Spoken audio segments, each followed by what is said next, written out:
Trudvang, a land of ancient history, wrought in cycles of chaos and order. Harsh winters, roaming demons, vengeful dragons, and even pernicious gods plague the land. But now, its people fear the cycle of life is approaching its end. The Watchers that hide in the mist, ephemeral allies against hostile forces beyond Trudvang, are waning. The forests, once bastions of defense against the darkness, are withering. With the mist unguarded, an army of the dead has risen. The Draugr, creatures of legends and bardic tales, swarm forth from the Great Plains to the north. The bull trolls and garms, once peaceful creatures, have been whipped into a frenzy, attacking settlements, farmsteads, and stalking the roads. The dark woods is unquiet. Fell things stir within its deepest canopies, unexplored regions that have not seen the light of day since the world was new. Dim gates, doorways to the realm of death, open at random across the land and do not close with the changing of the moon. The dead wander far and wide in a world that was once their home, bearing a hatred for all those who yet draw breath.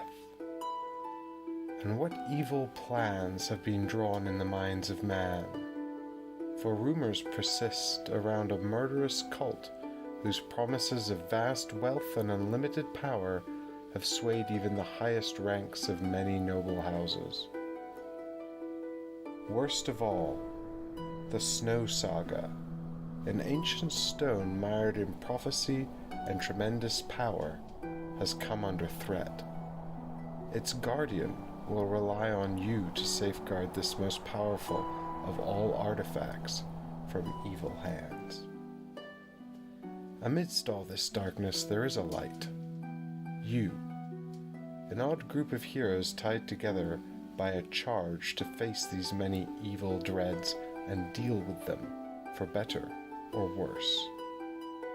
Where you see death, bring forth life. This saga begins in the golden light of autumn, as you sit around the fire drinking honeyed mead and sharing tales with your fellow travelers. Your respite is interrupted by a harried courier, happy to have found you so quickly.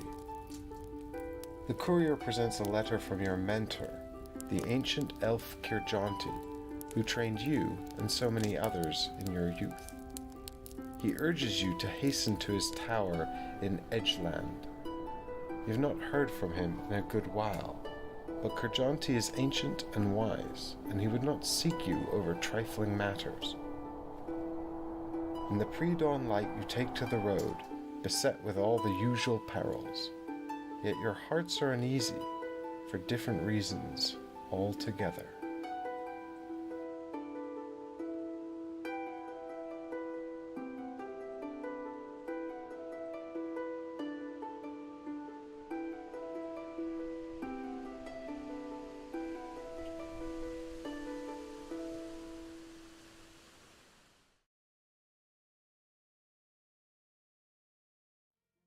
Hey everybody, welcome back to Ready Steady Play.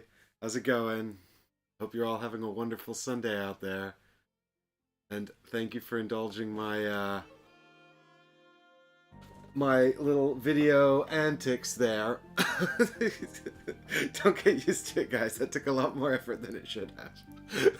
Hey to Dustin and T Carter and Cade. Thanks very much. Yeah, I'm a you all know I'm a sucker for fantasy adventure, so I've been learning Trudvang Legends, which I backed on Kickstarter. I backed this myself. It's if you don't know, it's a Kickstarter from CMON Games. It's a cooperative game for 1 to 4 players. It is a full-on story adventure campaign game set in the Trudvang world, which is an RPG based on actually the core RPG system, which is a sort of a a colloquial name for generic system used by lots of different RPGs, including, or most famously probably, is Call of Cthulhu from Chaosium, who published that, invented the system. Anyway, Trudvang is made by a bunch of Danish guys, and they used a lot of Nordic folklore and stuff to inspire it. I'm not very good at my Nordic mythology, but I do love it. I love that setting. I love, trolls and dragons and Vikings and all that stuff. Much more the mythology than the actual reality of Vikings. But so this setting really appeals to me. I'm well excited to get into it. And Dustin says, no, Michael, I thought he would enjoy this. Dustin, if I can get Michael back, then we'll be doing Descent or Tainted Grail or one of our many other unfinished adventure games. Yeah, no, I think, well, the thing is, if I'll have a go at this solo today. We're going to be playing true solo, which means I'm not even two-handing two characters. I'm going to play one character, and then we've got one support character. But if it's good, we can always revisit it when all the other stuff comes, because CMON effectively have shipped out only the core box, and it was, of course, a huge CMON Kickstarter, which means there's a ton more stuff coming. I don't fully understand exactly what that other stuff was. I've been researching it a bit, and from what I can understand, there's actually just one campaign, and all the other stuff is like side quests that kind of broadens the campaign rather than adding an additional campaign. So I don't know. We'll see. I don't know if there's a whole nother story in there. We'll have to see when it arrives. But either way, even if it just broadens it, it'll be whole new characters. Michael won't have seen the core adventure, and I'll have a ton of new content I want to check out anyway.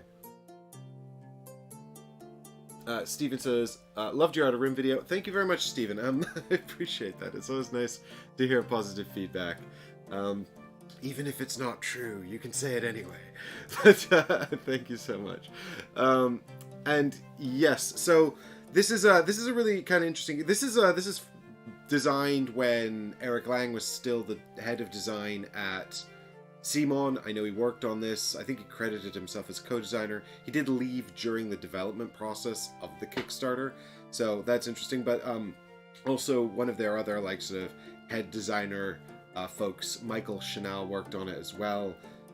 He's done a lot of their games that are quite well received. I've actually only, I think, played Zombicide and Bloodborne that he worked on, but I like Bloodborne, and Zombicide is fine too, depending on which version you have largely, but it's fine. I'm not going to complain about playing it.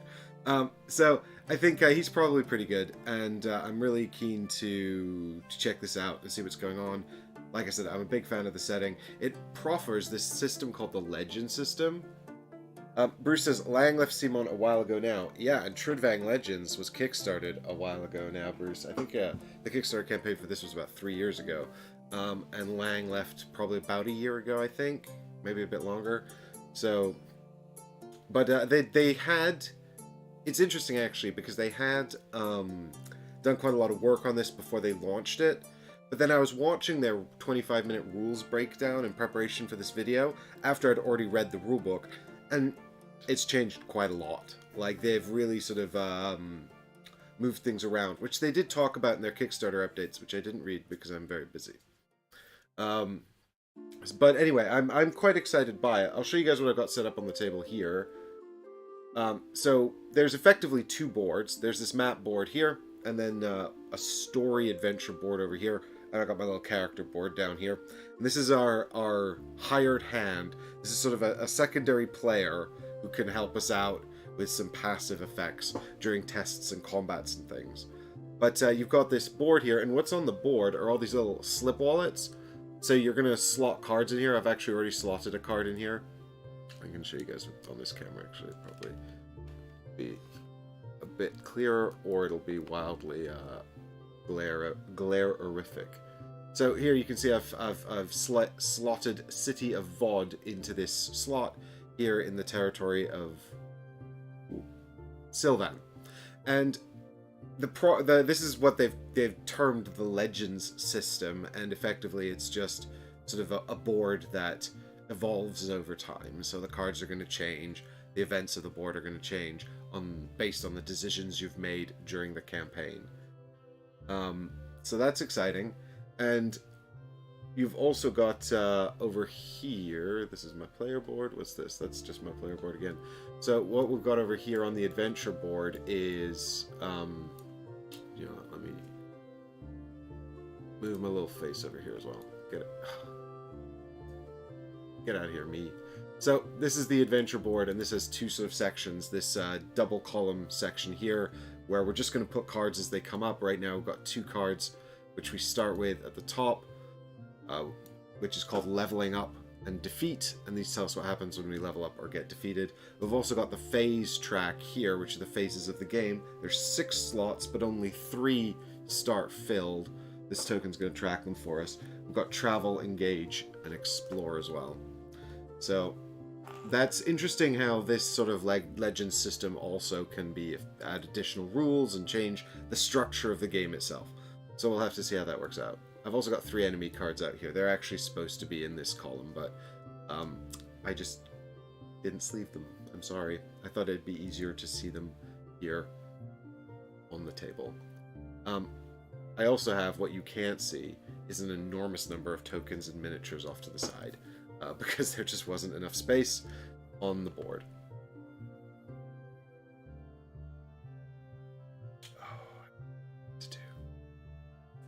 Oh no, I did update this. Brilliant.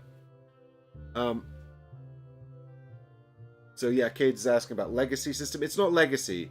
It is legends. But Cade, what I mean by it's not legacy, everything's resettable. There's no stickers. Nothing is destroyed.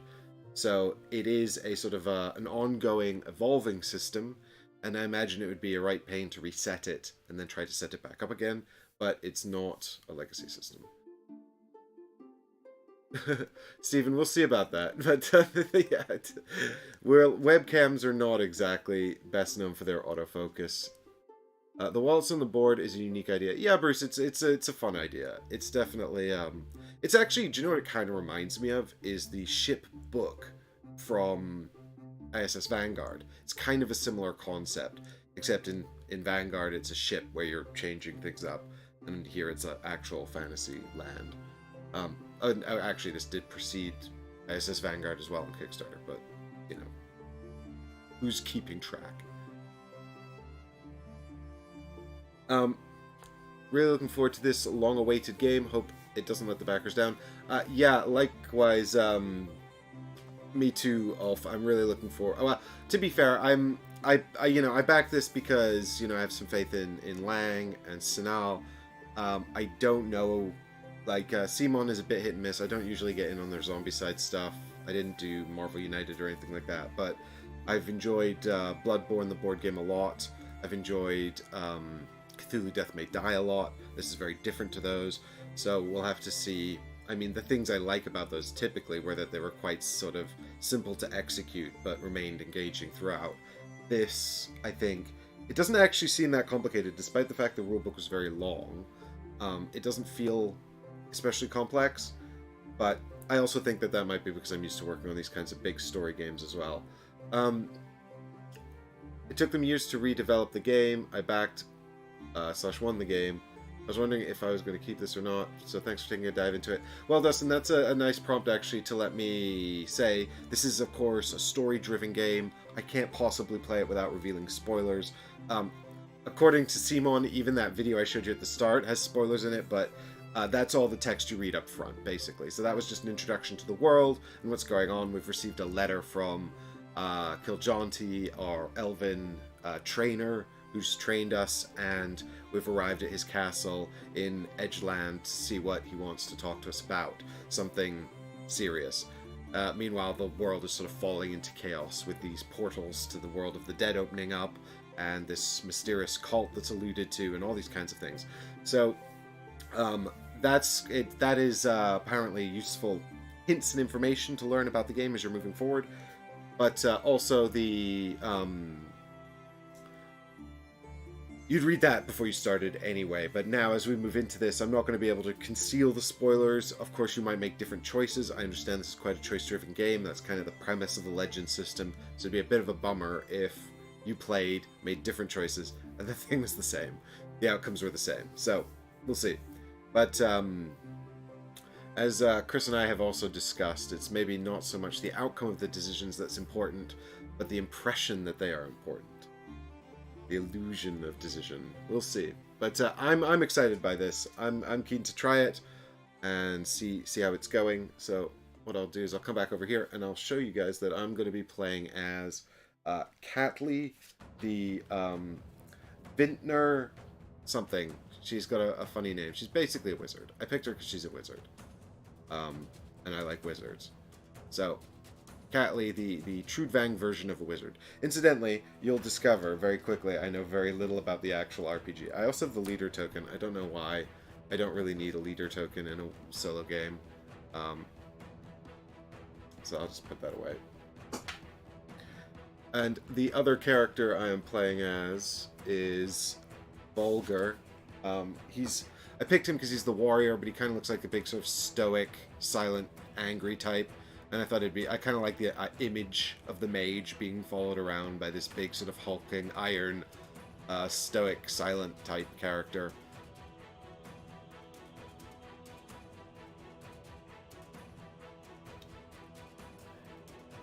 Dustin says, magic is the best. Magic is the best, Dustin, because if we had actual magic, we could solve a lot of problems, I suspect. We probably have a whole new set of problems, though, so maybe that's a misconception.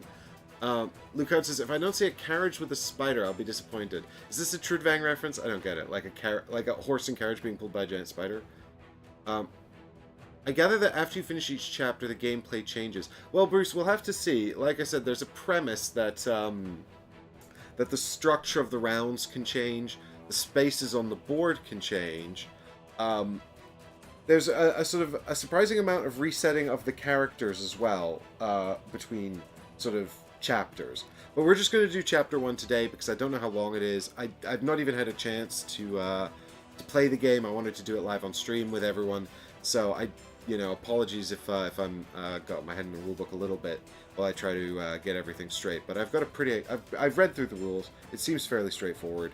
I've just got to remember to use Vulgar's powers and exactly how that works. It's sort of like a finite resource. Like he's got all these sort of powers up front, but as we use him to help us out and help us overcome stuff, he'll be spending these tokens, and then he won't have them anymore, and he can't get them back until the end of the adventure. So, as far as I can tell, there might be some way to do it. But yes, Bruce, in theory, things should change, and should change reasonably significantly, because if they didn't, it'd be kind of a waste of the system, wouldn't it? But anyway, this is where we're at, and what we're going to do now. So, as described in the intro, you know what's going on. This is the world of Trudvang. We are fantasy adventurers. We've arrived in Edgeland to visit our wizard master, and wizard master, it's not true at all. I'm completely lying. Our elven trainer, who's written to us with some concern. Which camera is this? Sorry, folks. There we go. I'm doing all the focusing manually because I can't be bothered waiting for these things, like we did on Outer Rim. God, that was a nightmare. So I followed the opening instructions, which is to put out some Druger, these skeleton guys here. We've got some to the west of us and some further north. We've got some cards on the board like the City of Vaught I showed you. That was all sort of set up. We've also got some forest trolls, but they're a bit further to the west behind these guys. So I'm here, the wizard, Catley, with Vulgar, my warrior assistant, who looks kind of like a troll, but I think that's just his armor. And we're here in Edgeland to find our wizard lord. Thank you so much, Dustin, for getting on top of that. Dustin says, the idea is crazy. I could never... Bruce says, I'd love to see them do a legacy game where you destroy the miniatures as you go. Well, like you have to put them in a blender or melt them with a lighter. I mean, I had a lot of fun tearing up cards and stuff in Pandemic Legacy. I enjoyed that very much. But yeah, I don't know about destroying miniatures or just smashing them with a hammer. Like, I'll tell you what would be neat, I guess, is if you had like the sort of the Oathsworn system where the miniatures change parts, and then you could have parts that unlock as you go, like new weapons and pieces and things, so the miniatures actually change over the course of the Legacy game. That would be neat. Anyway, we start by reading the Book of Sagas. So these are our points of interest. This is a sort of a new thing. They sort of had this. This was a card system originally, and now they've changed it. So this is a sheet that corresponds to this particular adventure, which you slide into this dimension here, and then as we explore different points of interest on the map, we will open the pocket that corresponds to the letter. And these pop right back in, so you can open it up and then reset it for next time. And these will reveal all kinds of things like information and stuff that we have to utilize. But this is the main jam here. This is the Book of Sagas, and this is going to tell us what's going to be happening now that we've arrived in Edgeland. So it begins with the end of my intro video, talking about us taking to the road, and our hearts are uneasy for reasons we have not yet disclosed. So, I've also set up all of the monsters and all the other setup it instructs me to do, and then it tells me to move on to revealing point of interest A. So we're going to go over here. And this is where the spoilers begin, folks. So if that's of deep concern to you, look away now. I will probably... or come back and join later after you've had a chance to play. Or by all means, stick around if you want to see how the game works, and then, decide as we go. Anyway, here we go. This is point of interest A here. So, Kirjanti's Tower in Edgeland. The Tower of the Elf Kirjanti, your old mentor. You received a message from him requesting your urgent presence. Interact and read entry C001. So, interact is something that we do in the explore phase. So, what we're going to do now, I guess... So we've revealed this, and that was as per the instructions of the Saga book. So when you're reading the Saga book, you just keep going until you're sort of instructed to do something else. Now this has given us an interact instruction, and what that means is that in the explore phase, we're going to interact with it. So we're currently in the travel phase, and then we're going to move on to the engage phase, and in the engage phase we would fight minions in our area, but there are none. So what's going to happen is we're going to have to draw an event card, and we're just going to draw one. We don't count as two characters here, we just count as one character. So each character in a region without an enemy would draw cards. If you're multiple players, you can decide the order that players do this, but for us, we'll just draw one card and see what happens. This could move enemies into our area, in which case I think we can't actually interact with the tower.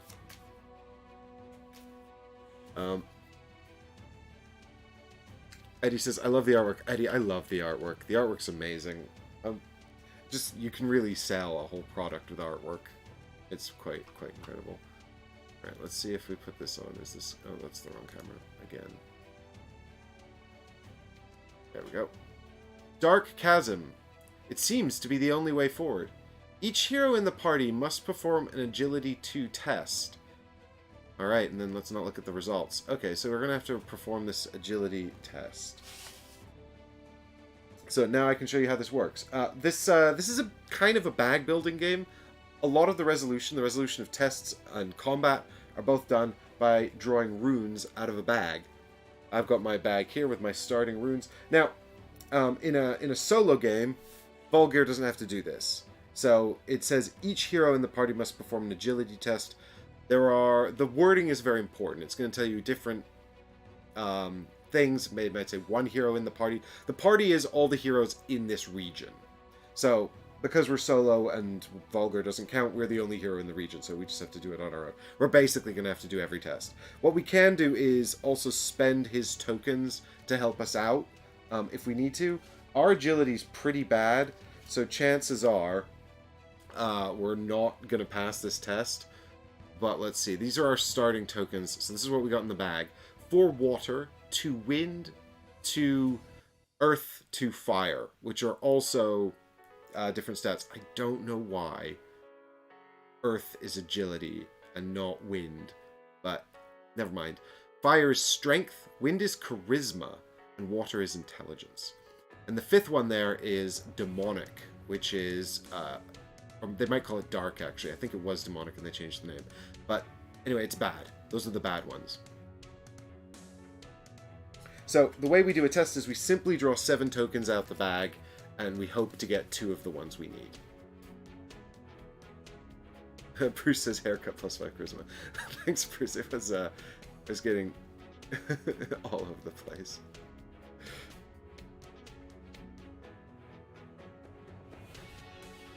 What, 5? Okay, there's 5. Oh, 6, 7. So here we go. Come on, we can make it across the dark chasm, I think.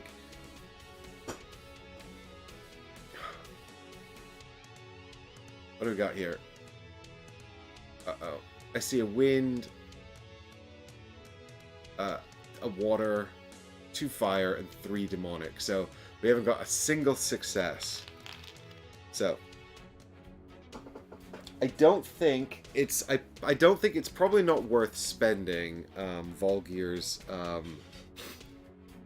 tokens to help us out here. I also don't know if we can spend more than 1 anyway. So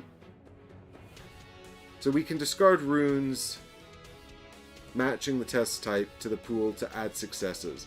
Yeah, so we could spend 2 runes, but we've only got 8. I feel like maybe we just let this one go, you know, just write this off. Hopefully it's not too bad. Backflips into the chasm. Exactly. I was just exploring. I had to make sure there was no evil down there. You hurt yourself, but managed to cross it. So we gain a negative health status effect. So this is interesting, and we'll talk more about this later. Where's my character? There it is. But I shall show you how this looks. But bam. All right. The status effect track has been adjusted. You start with 2 plus chronicle points and minus 2 health, and then you can have up to 3 that will change over time. This is only relevant when we get to combat, which also trigger these combo during combat. More about that later. For now, let's get rid of this Dark Chasm card and move on to the Explore phase. So the heroes in the region may interact with a point of interest. So actually what I should have done as well, which I totally forgot, was I should have found point of interest token A here and popped it out here in Edgeguard to show that that is where Edgeland. I don't know why I said that wrong, incorrectly, but there we go. So point of interest A, here the tower.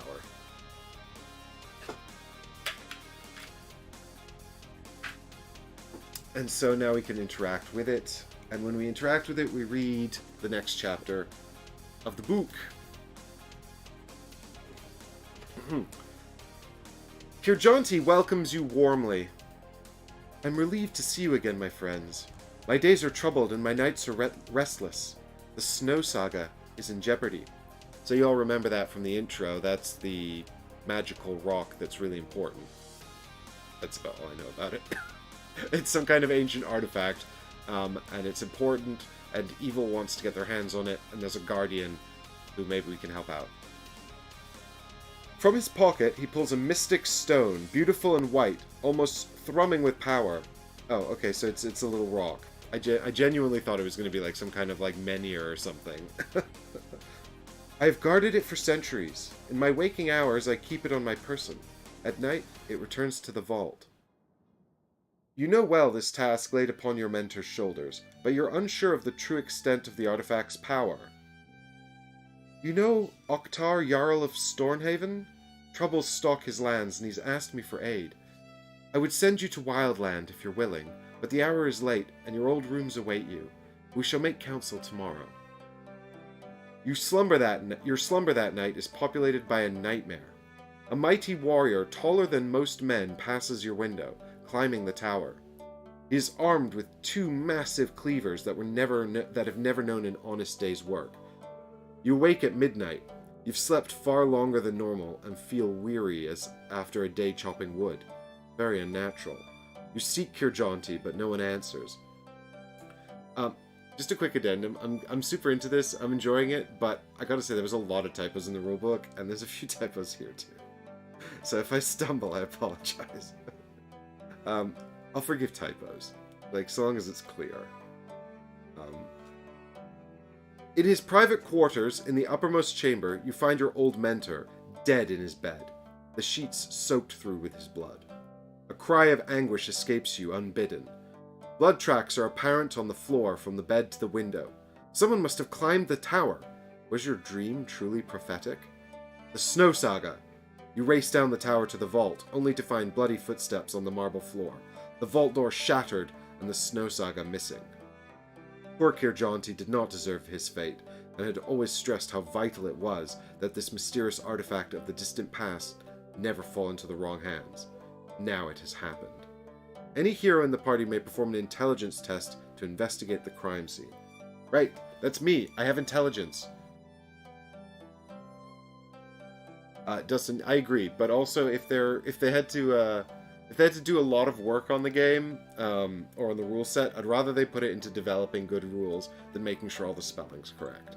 I mean, realistically, they're a huge company with a lot of money, and they should have been able to do both. But of all the mistakes to make, some typos is probably the least egregious. Right, on to the test. So, intelligence is where I'm a Viking. So, let's see. I've got four intelligence tokens in here, the water tokens. So, we need 3 to pass. And also, Volgar has 1, so he can help us out 1 here if indeed we need it. 1, 2,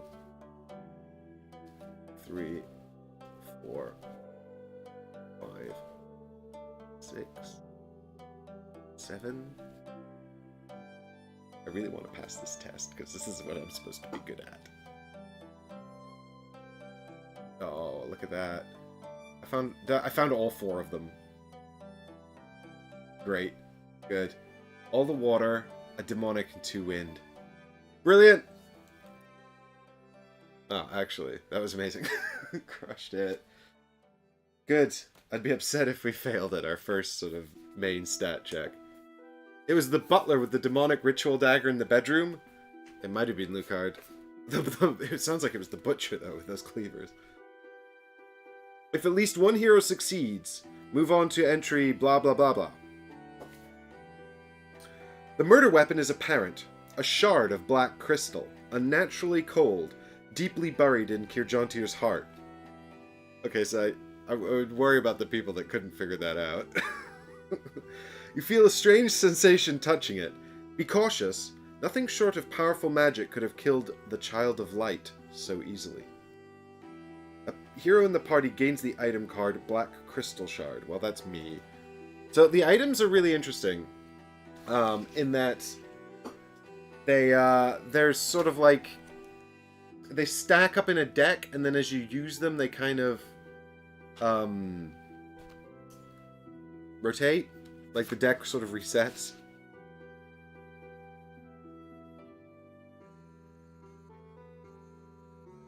I was also noticing how this is the deck of cards here, the sort of the deck you'll go through looking for the different cards to do things with. And I was kind of marveling at how what's the word I'm looking for here? How humble this is compared to 7th Continent.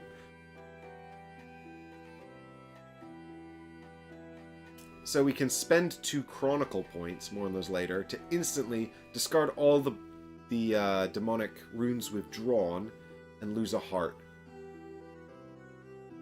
So I presume discard means back to the bag rather than the supply. I definitely have to look that up. If we could just get them out of our bag, that would be incredible, but it would also, well... In any case, this goes... I don't know if this goes on the bottom of our item deck, but that's what I'm doing with it. So we actually have 2 items. Normally you have just one starting item. The Vintner Weaver, that's the name of our wizard class. So we start with the Vintner Weaver spells. We can spend 2 Chronicle points to deal 1 damage twice. So that's quite good unless they're armored, and then it's bad. We've got the Warrior's Weapons. So this is part of the solo mode. We start with Volgir's equipment in order to help us out, so we can use that too. 2 Chronicle points for 3 damage. And then on the bottom of the deck now, we have the Black Crystal Shard. And so the way these work is you can trigger one, and then it goes on the bottom, and then you trigger the next, and you kind of just cycle through the deck that way. But you can't cycle through the whole deck in a single combat. If you get back to the starting item, you just can't use it. You'll need a lot of Chronicle points to do that. You start with 0. So this is the Chronicle track and also the health track. I start with 9 hit points, 9 health, and 0 Chronicles.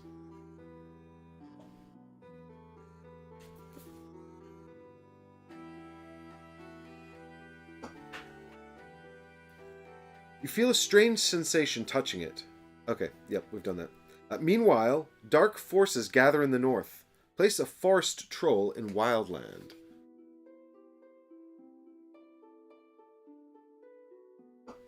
Where are my forest trolls at? Right, so this is where he mentioned we should go, isn't it? So now we're going to have to go and fight all of these guys. Right.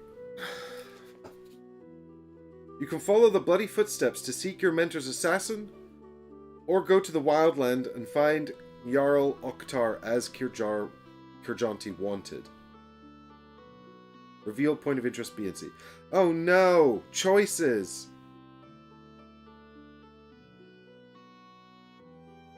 But, I mean, I think we gotta track down the Snow Saga, right? Like, that seems really important. And the trail will go cold. We can always show up in Wildland and help later, maybe. Or maybe it's gonna get overrun. I don't know. But I feel like we need to follow the assassin. Because that trail's gonna go cold, and then we might never find the Snow Saga. And also, that was important, right? Alright, so point of interest B. I will share with you guys here.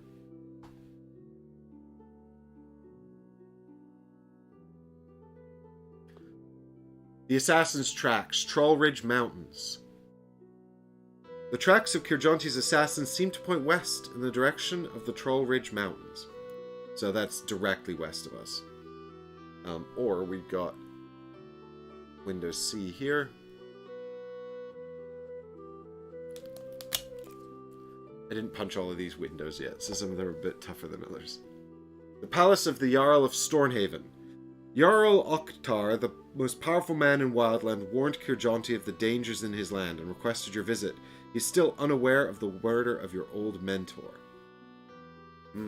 Well, I think it's got to be B. I think it's got to be B. Where are my point of interest tokens at? Oh, there's so many.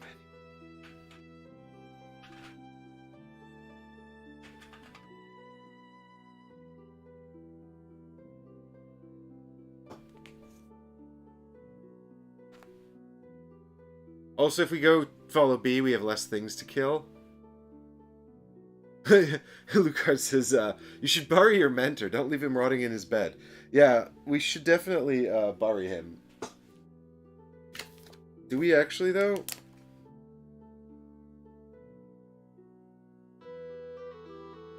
Nope, that's the end of it. We'll add in a little thing. Actually, do you know what we do? We do an old we do a Viking funeral pyre. And we burn him on the pyre. And it's all very sad. Alright, so now that the book is resolved, we're back to the top of a round. And the first thing we have to do is travel. And so in the solo mode, we travel together. We'll never split up. In the multiplayer mode, you can split up, you can go off, you can all explore different points of interest, which I think would be really fun. I did genuinely consider playing this two-handed so that we could split up, but I kind of decided that that might... I was a little worried that the combat might be too slow for the live stream if I was doing that, so I thought this would work better on stream, but I think if I was playing in person, 2 players or 3 players seems like quite a good count for this, actually.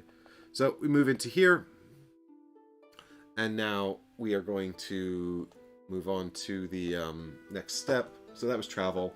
And if you leave a region, so you can travel across any borders. That's not true. I'm lying. Let me explain more closely here. So you can travel across these white borders freely. If you want to travel across the blue borders, you need a ship. Ships you can find during the adventure somewhere. Who knows? If you leave I don't know how we get ships yet, but I presume the game will give us opportunities for that. Ships are lost at the end of adventure if you don't use them, unless they're not. Again, it's one of those things where everything's couched in. The game might add rules or make exceptions. These are just the base rules that we know from the beginning. If you leave a region where there's no point of interest, you can just leave a region with enemies in it.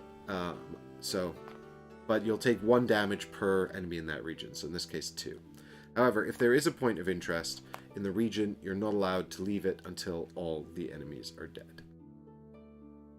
So, there you go. Now that we're here, we're stuck here until we kill these 2 Draugr. So, and we will move on to the engage step here. And now we'll do a combat. And a combat is kind of like... In this game, it's going to seem like it's basically back and forth until we win because I'm playing solo. But the way a combat works is everybody in combat would do a combat. Everyone who's not in combat would draw a event card. And then you might do an explore phase as well for some players, but not for you if you're in combat. And then the phases reset. But because I'm going to skip explore until I kill the Draugr, and I'm not going to be able to travel because the Draugr and the point of interest token are here, I'm basically just going to repeat this engage step until either the Draugr are dead or I am defeated. So here they are, the Draugr. They have 4 health, they do 2 damage, they have no armor, and they have a special ability that says when they pull this card, they exhaust or I take 2 damage. I don't know if I get a choice whether or not to exhaust. Exhaust is a function where I just flip over my little character card here to the other side, and I have a punishing ability on the bottom. This is a kind of a bummer because the ability at the bottom there, I can choose to exhaust deliberately to reset one of my rune draws, and this will make more sense in a minute when we get to combat. But we're effectively going to be pulling runes and trying to trigger powers.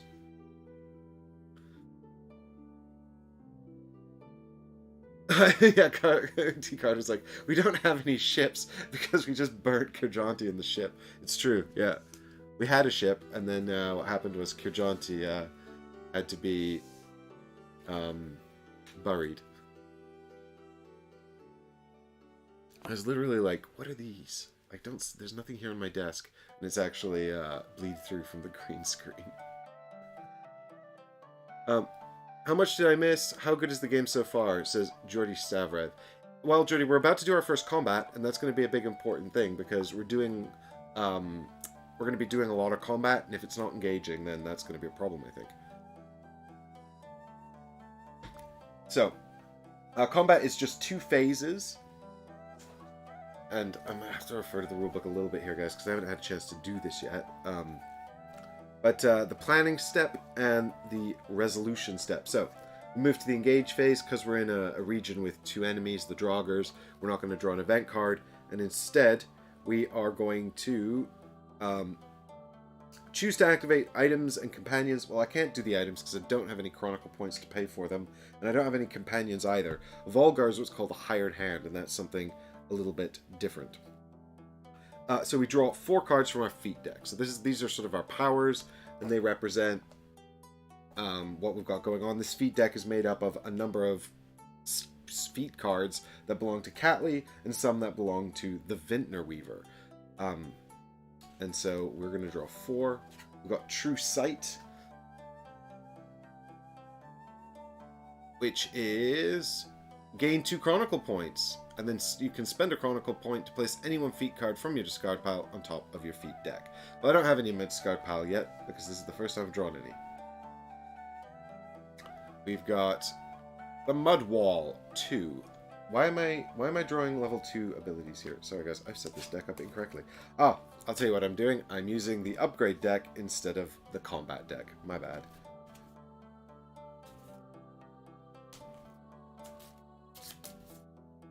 Sorry.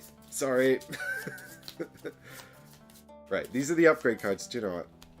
I'm gonna tuck them. No, they're not gonna fit. Let's put them away for now. We'll come back to the upgrade cards later. This is the combat deck. Right, here we go. Ghost Voices 1. Gain a positive status effect and a negative status effect. Lose 2 Chronicle points or 2 hearts. I feel like that's not great, but maybe I'm not fully understanding the benefits. Well, I've already... okay. This combat system is quite unique, so I probably have a bit of a learning curve here. Dark Tendrils, an attack. Deal 1 damage twice. You can spend 2 Chronicle points for another combat. So that's good. We should definitely try and do that. That could kill 1 Draugr. I mean, killing these 2 Draugr in 1 round of combat, I think, could be feasible. Oh, wow. Vintner Blast. So this deals 4 damage, but unless specified otherwise, damage doesn't spill over. So even though this does 4 damage, we can only kill 1 Draugr. If you activated a skill, gain 1 Chronicle point. Okay. And our 4th card is Mudwall 1. So 2 defense. So defense is used to block attack points. So that is our 4 rune cards there. And now we get to draw... Okay, so now we're just going to do the meat of the planning step. We're going to go into the bag. We're going to draw 3 of our runes out, and then we're going to try to place them onto the cards. If we can't place them on the cards, then they're going to go here into this track. Or if they're demonic or the dark tokens, they'll go straight into this track. And effectively, if we choose to stop drawing runes while we're in the blue, then we can go over here and get all the benefits of the blue tokens. If we stop here, we just don't get any benefits at all. And if we stop here, then we have to do all the red ones. And I think we might also... Yeah, if we're on our exhaust side, we also have to do this bottom thing, which is get rid of the blue positive status effects. So, ideally, we really don't want to have something here. So, anyway, we're going into the bag. We're drawing three runes. Hopefully they're good ones. So we've got 1 demonic, 1 green agility, and 1 blue. Sorry, they're so bad on the green screen there. So there's our three runes. This one goes straight in here. Now these we can slot in anywhere. So we probably want to put this one here into Vintner Blast, because we really want that to trigger. We can just kill a Draugr straight away. I don't know how I feel about this one. This one feels like bad, because it says gain 1 Chronicle point nice thing and gain a negative heart thing. The negative heart is not going to be bad if we never trigger that red part of our status effects, right? But like, I don't know, there's like 5 of those demonic things in my bag.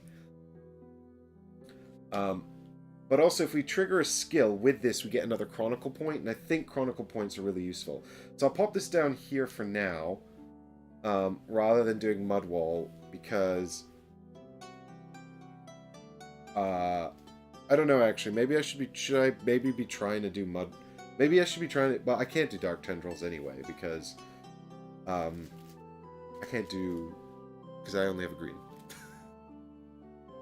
And then we just keep going. It's effectively a little push your luck game. We keep going until we choose to stop.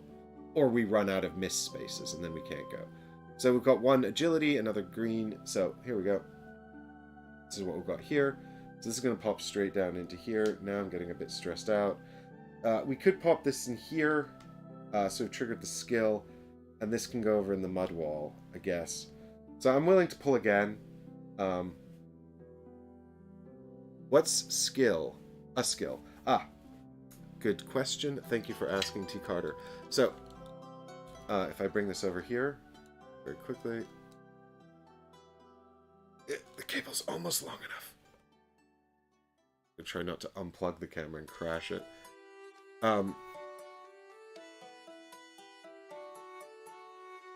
You see under the name of the card there, it's got either skill or attack. So the attack cards, I mean, that's what it... A skill is a card that basically doesn't damage the enemies, but might give you some benefit or effect. The attack is deal damage to the enemies. And also, if you have a look over here as well, we've got a block card. So that's another type of card in the feat deck. I don't know if there might be another type. I'm not sure. I didn't sort of look through them all, but I think those are the main ones you need to know.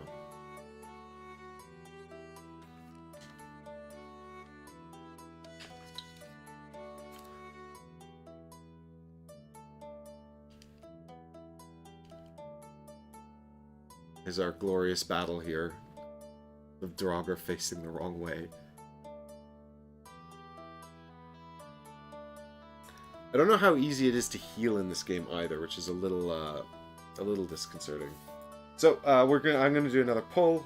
Hopefully I won't get a bunch of demons, but I've still got the ability to exhaust Catley and reset one pull. So if I get a particularly bad pull. Nope, this was a good pull. Great. So, yeah, so I think we want to... Alright, so wait a minute. How many water runes do I actually have? I've got 4. So getting a water rune is quite common. Quite likely. Okay, but I can't place the air rune. You see, there's nowhere for me to put the air rune. So that actually moves down here as well. So...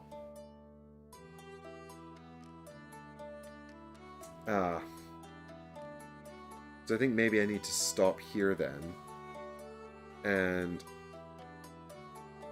what we can do is we can put this one here. I mean, 1 damage twice is not going to do, is not going to be super helpful, I think.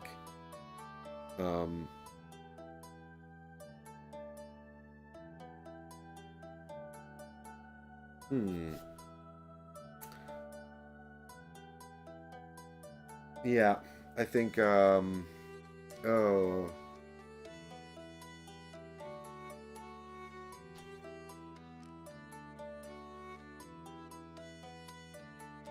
Oh, wait, do you know what I could do, though? I could put this into the block here, and then I can trigger that, and then I can put the fire over here. Yeah, that's the way we should do it, and then we have the block as well. Because we're not going to kill them both. Unless we use Vulgar's power. So we can use one of, where did I put Vulgar? There it is. So we can use one of his abilities as well. They're all quite good in dealing damage, so I'm like, I don't want to waste them on like standard enemies. I don't know how bad the enemy attack card can be. The air rune can't go on Ghost Voice, Bruce, because we've already got one there. So we've already used that spot. So we can't place it on any of these spots remaining. So the spots are either single or dual. Where it's single, it has to be one of the like for likes. If it's dual, you can pick, but only one per spot.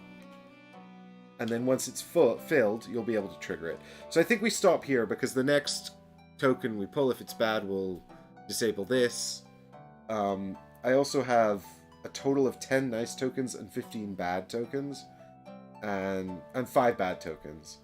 So, and 1, 2, 3, 4, 5, 6, 7. I've got 7 of my 10 nice tokens out. So it's probably a good time to stop. And so then we can move on to the next stage of combat, which is we check the miss track and resolve the status here. So the very first thing you do is you check what position you're in. I'm still in blue, so I move along this and activate all of the blue symbols, which in this case is 1 chronicle point. This is 1 chronicle point. If it had been here in the red, I would have lost 3 health, because I have -2 health here and -1 health here. So that's bad. If any of these feats had the keyword instant, we would actually trigger them before even resolving the miss track. Actually, I don't know.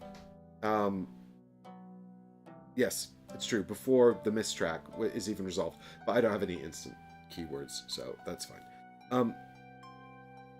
So now we're going to resolve the combat, which is... which the first step of resolving the combat is the miss track. and then the feats are going to trigger. The mud wall is blocking power, so we don't actually need to use that right now. But we can activate Ghost Voices first, I think. So we get to add, because the Vintner Blast is if you activated a skill. So we should do the skill first, which is going to give us the heart and also the Chronicle Point. Yeah, shame this activates after the track, actually, but never mind. So these are double-sided with the positive and negative, positive effect on one side and the negative effect on the other side. So is one of these cameras, do you know what I mean? Anyway, there we go. And we can choose the order these are slotted. So they're going to slide to the right and eventually slide off, and then they'll be lost. So we definitely want the red one to go in first, so then we can keep the blue one for longer. And I've put these in the wrong way around. There we go. So the next time we would activate the blue side, we'll get 2 Chronicle points. But if we don't, we'll... And then it actually says, Ghost Voice, it says lose 2 Chronicle points or 2 health. Which is kind of a bummer. But I guess we should pick Chronicle points because we can only lose 1.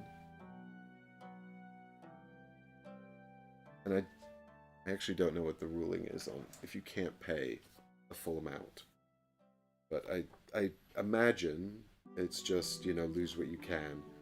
But if we go down to 0 health, then we are defeated, and that's bad. I'm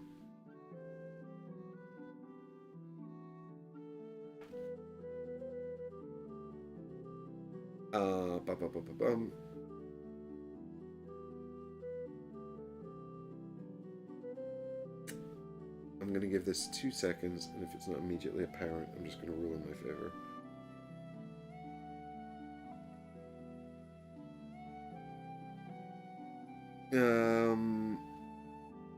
Bam, I would have thought it'd be under status effects. It's a surprisingly long rulebook.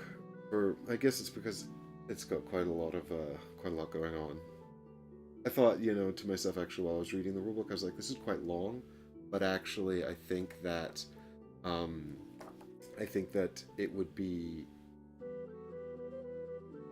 really important if you didn't know this kind of game. Like, I think it's just because I play a lot of these, so this all seems fairly apparent to me. But like, it can feel quite unstructured, the way you sort of resolve a book, and then you might do a point of interest, and then you go through like a sort of a traditional game round with phases, but then one of those phases might trigger a bunch of times and stuff like that, so I can't find it, so I'm going to say I choose to lose 2 Chronicle points, but can only pay 1, and that's fine. So that goes down to 0, and that's Ghost Voices resolved, so we just sort of highlight that we've resolved that. And then we can resolve one of the other ones, so we'll resolve Vintner Blast next, and it says if you activated a skill, get a Chronicle point, which is great, and then deal 4 damage, so we kill one of the Draugrs is killed, because they only have 2 health. If they had any armor, they would reduce our attack damage by their armor, but they don't. And then I guess our last choice is whether or not we want to use one of Vulgar's cards to help us out. I'm kind of inclined to just keep them, because I feel like more important stuff's going to happen, and I feel like with the mud wall we might be able to tank one of the enemy's attacks. So I think the next thing we do is draw this enemy card. Yeah, so now we choose one of our heroes that's going to be attacked. We can't choose Vulgar because that's... Actually, I think we can.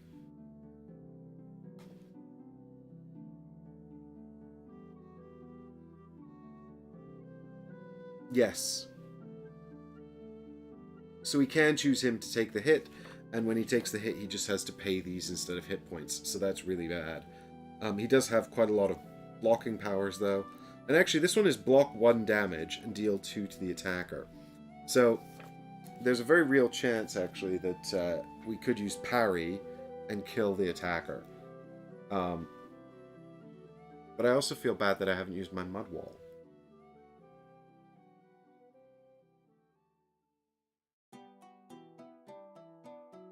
So yeah, in the interest of using my mud wall, I shall soak this enemy attack. Hopefully it's not too bad. So it's -1 damage. Damn it, so that means they're doing 1 hit. So if I'd put the attack onto Volgar, we could have killed them with parry, but never mind. So I'll just trigger Mud Wall, which blocks 2 damage. They're doing 1, -1. They also have the rune symbol on the bottom of the card here. So the Draugr does 2 damage, -1, so it hits for 1 damage. There's also this H rune here, so we check if they've got an ability that matches. They don't. There's only 2 runes, H and Curly Swirl, and on Curly Swirl they exhaust or deal 2 additional damage. So exhaust means exhaust us. Flip our hero card over. And also Volgar can be exhausted as well, actually. We can use his exhausted power to help us out once as well, if you like. Yeah, Volgar is literally my meat shield. He's there to just keep me alive because I'm a squishy wizard. But for now, we didn't actually need to use him. So, the enemy attack is resolved. There are 2 cards in their deck that reshuffle it. It's a bit like the enemy deck from Gloomhaven, actually. So similar to that, if you're familiar with that.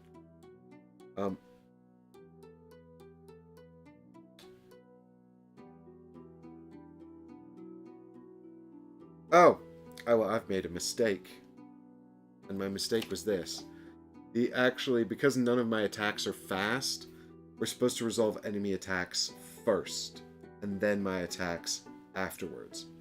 So with that in mind, we can resolve the first Draugr, but I think the second Draugr needs to attack. Yes. Alright, so the second Draugr needs to attack before I can kill him. So let's put him up against Volgar then. Jens says, I like the new hair. Thanks, everyone's being so nice about my haircut. Thank you very much. Here we go. So this is the other Draugr attacking Volgar. +2. Oh, that's bad. So that's 4 damage. Oh, that's really bad. I guess it's lucky that I didn't take that then, I suppose. So I guess we have no choice. We're going to have to use the defense card. So this moves on to Volgar's character card here. And that only blocks 2 damage, so he takes 2 more. So I'll take 1 off of Sacrifice and 1 off of Parry. Oh, yikes. Alright.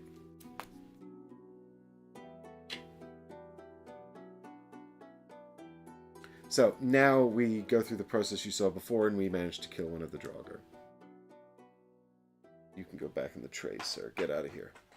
Alright, now we're doing one more round of combat. See, now I probably wouldn't have committed to a second round of combat had I known that, had I remembered, rather, that they resolve their attacks first, but never mind.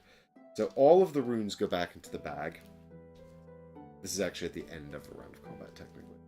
And this is a bit misleading, and I'll explain why in a minute, the way I'm referring to this. But all of these go into the discard, and we shall draw new cards for the next round of combat. But it's rounds of combat are just one engage phase. So that was one engage phase, and now we actually go to explore. We can't explore because there are enemies in our zone. Other players doing other things could now do their explores if they wanted. And then we're back to travel. Again, we could travel if there was not a point of interest in our area. Other people can now travel, and then we're back to the engage phase, where we will now do another round of combat with the enemies in our area. And so we'll draw 3 new feat cards. I'm just going to have to follow this process again. Like I said, sorry about this. Normally I play these things in advance, but because it's a story game, I just didn't do that. Because I want to discover it with you guys. Right, so active items and companions. I have 1 Chronicle point. I can't do anything with 1 Chronicle point, so straight into revealing the cards. Okay, so we've got True Sight, which is gain 2 Chronicle points. Skill. That's nice. I like that. I want to get some of these Chronicle points because you can use them to interact with cards on the board as well. We've got Mud Wall again. I do actually have 2 copies of Mud Wall. I had to just check that. I was like, really? We've got Vintner Blast. This is the same attack we used last time. And we've got Vintner Focus. This is new.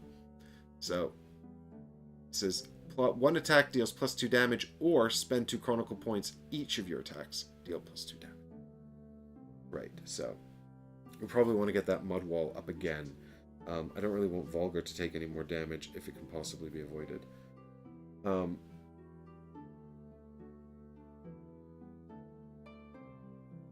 Right, so straight into planning.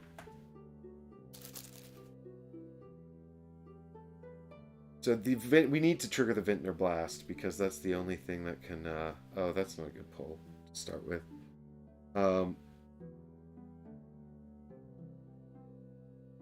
do I just live with that? I mean, it's less scary tokens in the bag. Yeah, do you know what? I'll just live with that. It's less scary tokens in the bag, and that means that the next pulls will be better, right?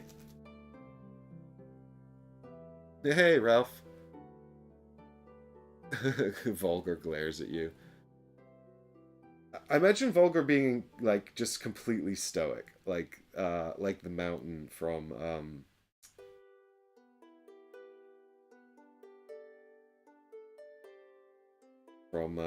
Game of Thrones. Okay, so there's only one place I can put this fire token, so it has to be here. I'm quite tempted, actually, to just trigger Mudwall and then stop. As much as I'd like to also trigger one of my 2 skills, if I pull a fire and a demonic token, I'm going to lose 2 chronicle points, and I'd just be doing it basically to try and gain a chronicle point. I mean, I could gain 2, actually, from this card. And then that would be breaking even. I do have 2 resets. What are the chances we're going to get to refresh, though? Probably low. So let's go ahead and just stop there. I'm a squishy wizard after all. And so that's the end of the planning step. And so then we resolve the miss track. So we gain 2 more chronicle points, so we're up to 3. And then we resolve fast attack feats. We don't have any, so now the enemy attacks. And I will take this hit because I have the mud wall up. So it's +0, but also squigglies. So that means I need to either take 2 additional damage or exhaust. That's a bummer. I'll probably exhaust. And then we can refresh if we find somewhere with the keyword refresh. Currently, all of the towns on the board have the same effect, which is they let us refresh for 2, and then we can also, for 2 chronicle points, gain a positive rune into our bag. So if we visit any of these, we can do that. So that's fine. I've exhausted as per the rune effect, and then I will trigger the mud wall to block the 2 damage. And then we will... Oh yeah, this is never gonna... I don't need to do... Hang on, I'm just being an idiot. And then I will activate the Vintner Blast and kill the Draugr. Now, I think there's a system here where we get...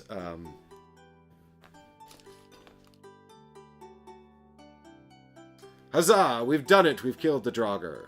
It's like, you gotta show the miniatures at some point on camera, do you know what I mean? It's a cool mini or not game, after all.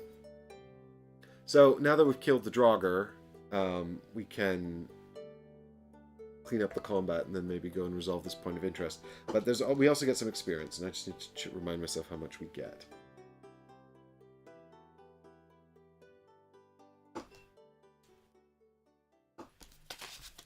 So, this deck will just shuffle and reset the next time we need it to.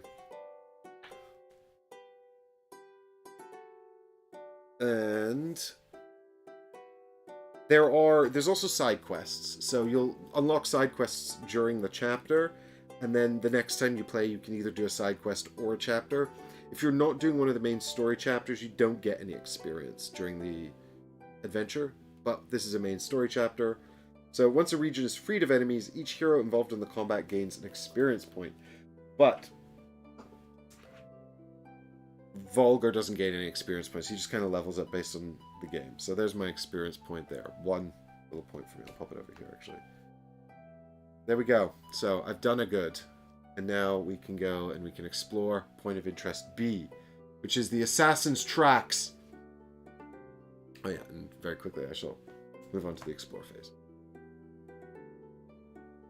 Alright. We followed them into the Troll Ridge Mountains. Let's find out what happens next.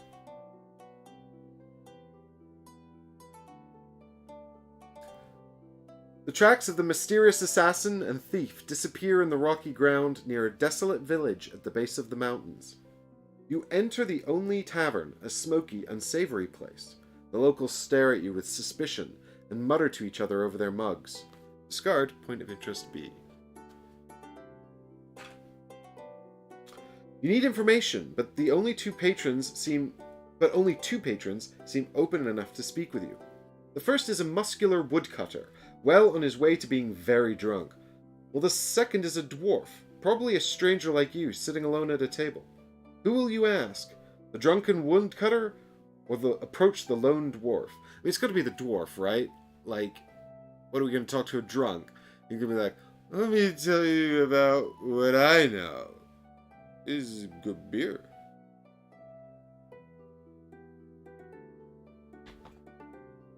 How much health does Volgir have? Asks Bruce. Not a lot, honestly, and I'm a little bummed out about that hit he took. That combat seemed quite difficult, so I don't know if that's... but the thing is, he can't die. He normally has 11, but he doesn't have health as a hired health. He just loses runes. And again, like, he doesn't fully lose the runes. Like, they move over here. And there's kind of a system where he can only trigger abilities where he has the most runes. So the next ability we have to use is Crush, because we still have 2 runes on it. Every other ability now is just 1 rune left. We can only use 1 of his abilities per round of combat. These ones can still be spent to help us in tests, but once they're spent, they're just removed from the game. And if he runs out of runes, he's basically just can't do anything left to help us. We can also exhaust his card. His card can be refreshed as well during the refresh. Like I said, the exhaust is either forced upon you by enemies like you saw there, or you can do it voluntarily to reset 1 pull of tokens if you get a particularly bad pull. So, right, the lone dwarf. Drunks tell you things they shouldn't, says T. Carter. Alright, well, are we going to ask chat? Are we going to make this your fault? I thought we should talk to the lone dwarf. But y'all can have a say if you want. We actually have a fair number of people watching, so maybe we should do a poll and actually engage with the audience. I can...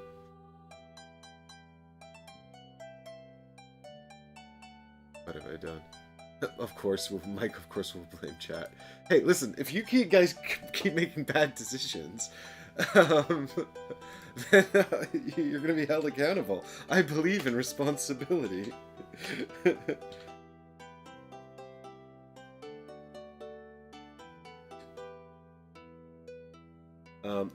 Do I get to vote on this? No. So I'm going to add 1 vote to dwarf and see if that makes a difference. But y'all get to vote, so as you will, do as you will. Make your choices. And I'll tell you what, actually, while we're running this poll, I'm going to take this opportunity for a quick break to refresh my coffee, because I haven't had enough coffee today. So I'll be back in just a few minutes.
What have you done? You've all voted for the drunk.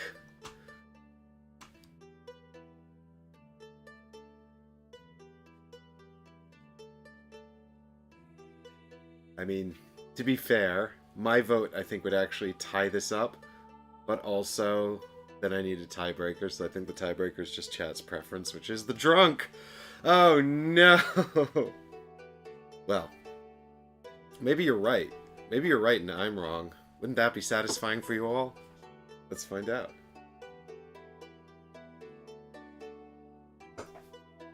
And Dustin, thank you for helping.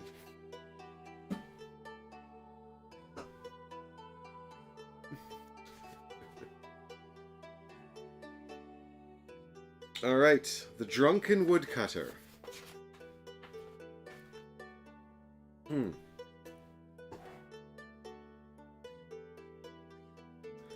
The woodcutter smiles at you, showing missing teeth. Sure, I saw something strange round the village, but my throat is dry and the day was so very hot. Likely to have to sweat myself into a faint.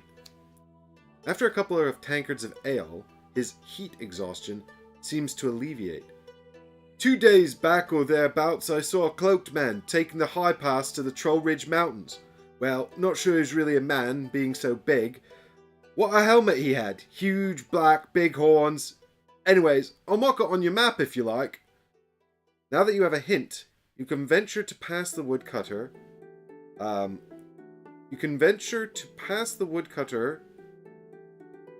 Ooh.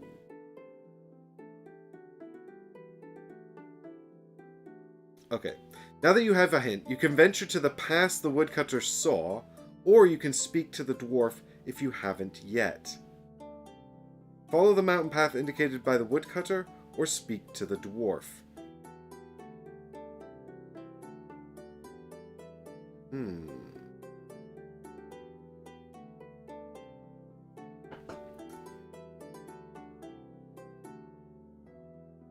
If we speak to the dwarf, though, that's going to change things?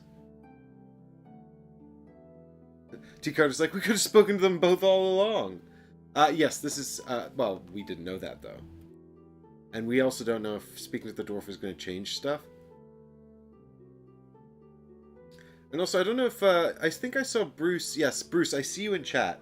Thank you so much for signing up to the Patreon, Bruce. I just noticed that while I was making my coffee, so thank you so much for that. I really, really appreciate it. And thank you to all the wonderful patrons here in chat as well. And to Dustin, who's also helping out with moderation.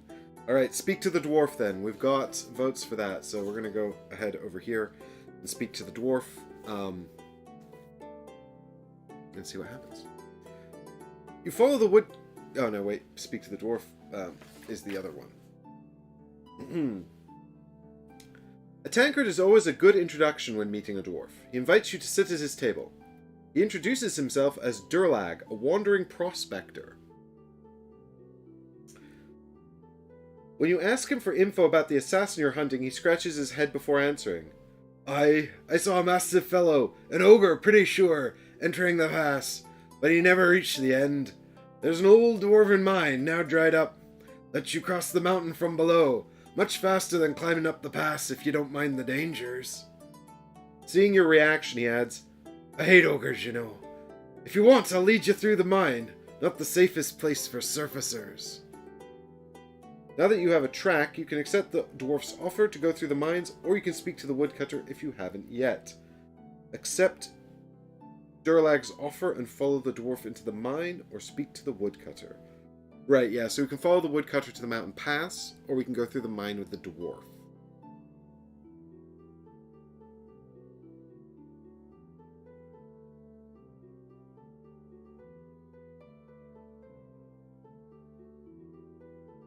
But he says that the ogre never reached the end, so if we go through the mines, that's not going to help us, is it? I mean, Dustin says mines. Dustin, but he says, look, he says here that the ogre never reached the end of the... He says, I'm pretty sure I saw him entering the pass, but he never reached the end. So does that mean if we go through the mines and we come out the other side, we're just not going to find him?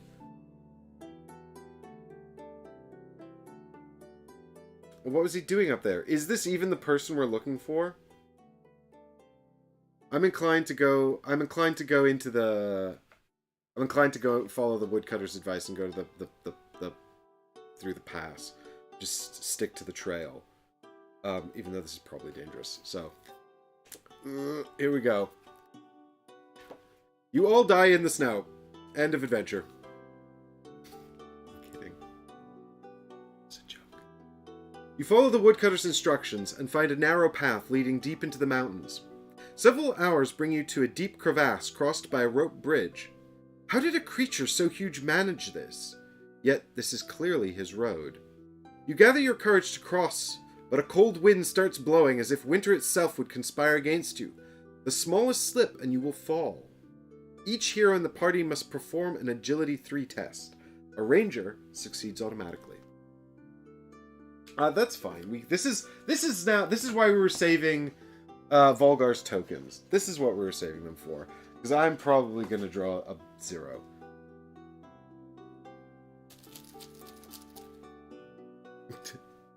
Did he never reach the end because he went down the mine? No, but the woodcutter said he saw him going into the pass, and so did the dwarf.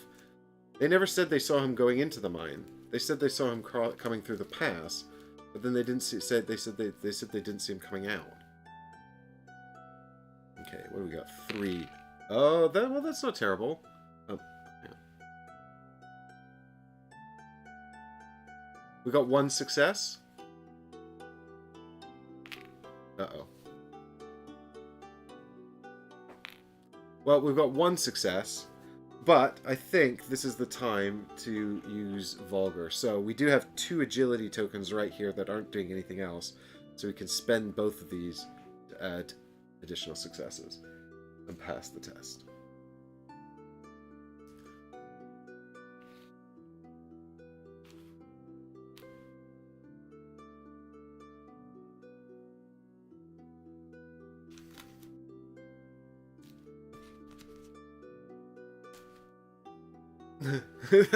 If we'd failed, would we take the mines? But it's just like, well, you're in the mines now. If you succeed, go to this entry. The wind is strong and chills you to the bone, but your steps are sure and you manage to cross the bridge. The path descends from the mountains and you find a huge set of tracks in the mud, leading to the Ice Peak Mountains. They're the same as you found in Kerjontier's room. You're still on your quarry's trail. Reveal point of interest D. We're doing quite well for a group that doesn't actually have a ranger in it.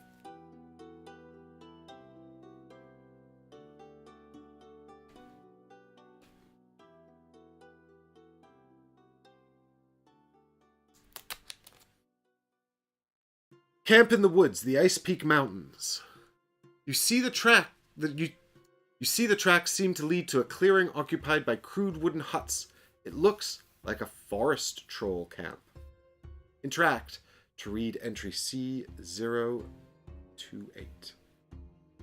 So, this is a point of interest D,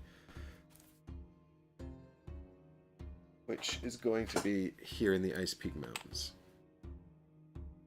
And now that we're done with that section of the book, we go back to travel. And of course we travel up here to the Ice Peak Mountains to continue our quest. There are no enemies in this area, so when we get to engage, we shall have an event card. But wait till morning.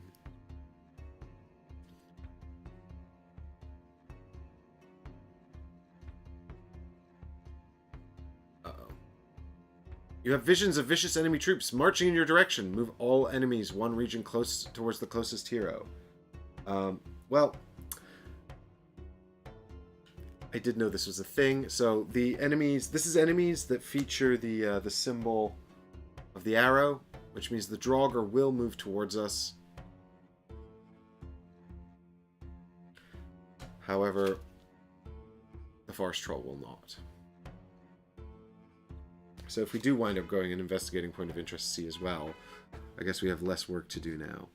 But for now, this means we will have to engage next time. We don't engage them right now because we just resolved the engage step. But unfortunately, We do... no, we cannot explore. So we're going to skip right over explore. We're going to go to travel. We can't travel because we're in a point of interest with enemies. So now we shall do combat! 2 more Draugrs to kill. Right. Please don't slaughter the troll families. Not just the men, but the women and the children too. Yeah, ironic that the troll didn't show up at his own village.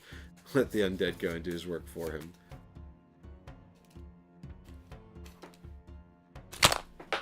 Uh-oh. Well, I dropped the camera, and now the troll is lost forever. It's alright. I have another troll.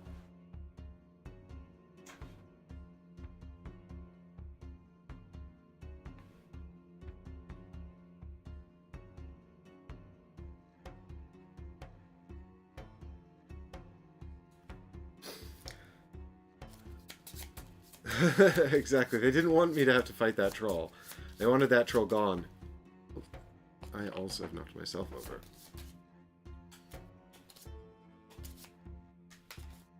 Wonder if we can go back to... Is there any reason to go back to Kirjonti's tower? Did I miss a prompt where it told me to get rid of that? I don't know. Alright. So, yeah, so we actually have some, we do have some chronicle points here, so we could feasibly use a piece of equipment, and I think that's probably a good idea. So if we spend 2 chronicle points, we can trigger the Vintner Weaver's spells and deal 1 damage to each of the enemies. And so we trigger this, deal 1 damage twice. Oh, so we could actually just kill 1 enemy, to be fair. So yeah, let's just do that, actually. We deal 1 damage to the same enemy. I think we could... Because I do have a spell that deals 1 damage twice again, but... Actually, it'd be better to just kill 1 off. And then we can avoid any potential attack. Choose to activate items. Yep, so we spent the 2 chronicle points, we activate the spells. They go on the bottom of the item deck. And now we've got the warrior's weapons on top.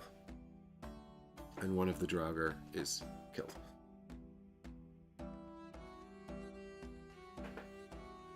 Good. And then we go into our feats. Vintner Focus, Mud Wall, Ghost Voices, no attacks? Aha, the Dark Tendrils. So this is the other one. Deal 1 damage twice. That's fine. Good. Damien has shown up to completely derail me and says, will you do Nova Aetas Renaissance whenever it gets done? I don't know about multiplayer playthrough. I might do it solo. Is there any reason why... I mean... is there any reason why I should do it multiplayer? Is it much better multiplayer?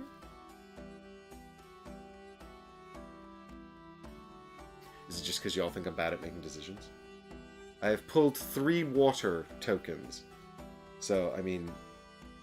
1, 2, 3.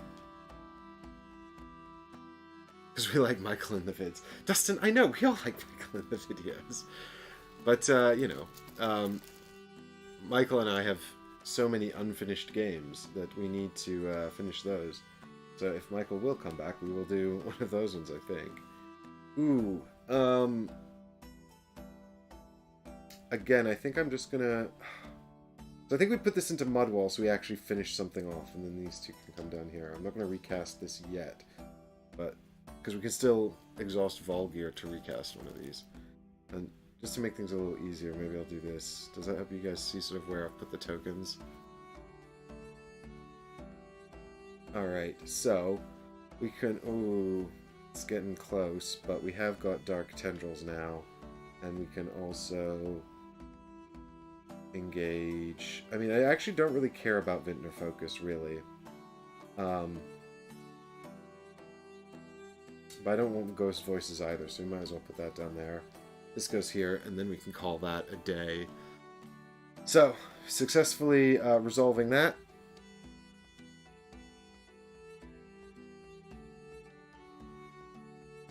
Yeah, so we don't have any instant feats, so we just go straight into the combat step resolution, which means we can resolve +2 Chronicle points, so we get those back.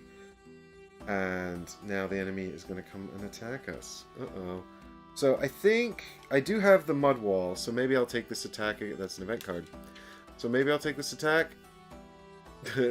Lots of time to finish those games before Novateus gets with us. Well, that's the problem. Like, I've got so many games I want to finish. And to an extent, it is easier for me to... Oh, no. This is the worst attack. So 3 damage. So he does a total of 5 damage. I block 2 of it, and I take 3. And I don't think there's much I can do about that. In fact, there's not. So we go down to 6. Yikes. And then we trigger the Dark Tendrils and kill him. I wonder how one heals in this game. So many games, so little time. Oh, I know, Destin. I know. Well, that's why I'm here, to help you guys focus on the good ones. Just one expansion.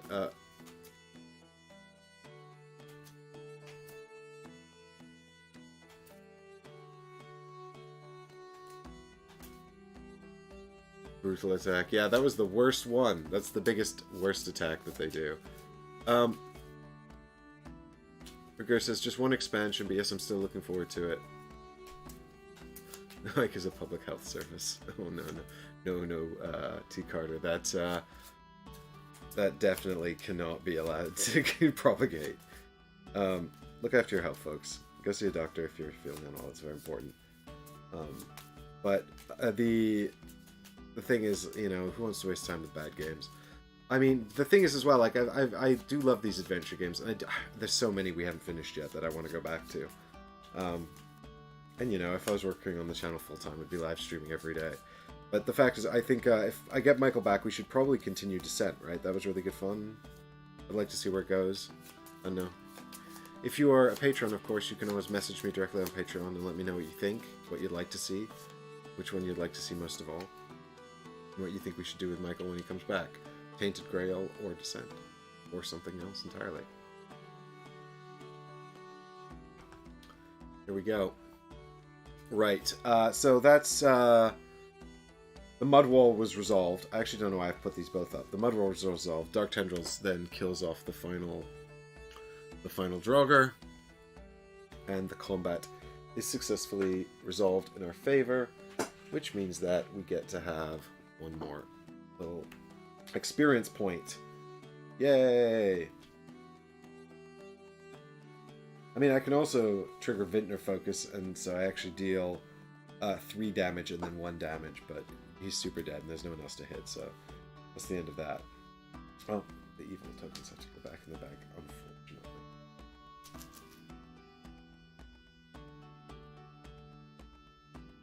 Okay.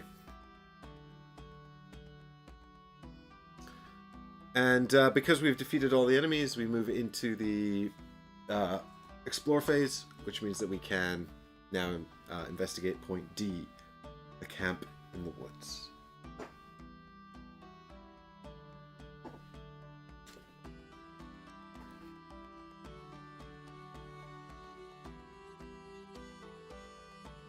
You cautiously skulk near the troll's camp, spying from your hideout among the trees. You see several trolls and a massive ogre with 2 cleavers speaking with one of them. You recognize him from your dreams. He holds a stone in his hand. It's the Snow Saga. You have found the thief and your mentor's killer. Discard point of interest D. If there is a Vintner Weaver in the party, you may distract the trolls with magic. That's me, I'm a Vintner Weaver. Or, if a hero in the party has the blue skull item, throw it at the trolls to cause a distraction. Oh, we don't have that. Or, rush the camp. So I guess we distract them with magic, because magic's the answer to all problems. You prepare for a moment, utter a word of power, and with a wave of your hand you summon forth the roaring, crackling illusion of a great fire in the pine forest on the opposite side of the camp. The startled trolls rush en masse to check it. You've successfully distracted them, even if you don't know for how long. Now you can deal with the ogre with 2 cleavers, your mentor's assassin. Place 2 cleavers in the region. I presume that's the name of a miniature and not 2 actual cleavers. Alright, bear with me here, folks, while we get a bit more of a dramatic angle for this giant miniature I'm about to put out. Was this a foolish course of action? Am I prepared to fight 2 cleavers? I guess, who is a boss? Blah! Oh, my head's in the way. My own face spoiling the dramatic entry of this giant guy, angry man.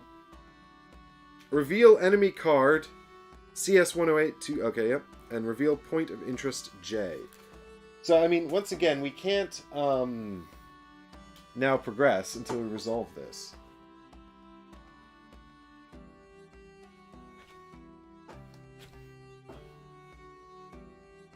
Two cleavers. So he's got 7 hit points per player, and in a solo game you still count as 2 players for some reason, so he's got 14. He's got 3 damage times 2, so 6 damage, and 1 defense. Take +1 damage for each... each hero in the party gains 1. Oh, these are all really bad. We need to just nuke this guy as quickly as possible. He's an actual boss as well. What if this is the end? What if we've, like, successfully found a route to the very end of the game? It's like, you successfully discovered the Snow Saga and saved the day. This is the end of Trudvang Legends. Well done for defeating the boss.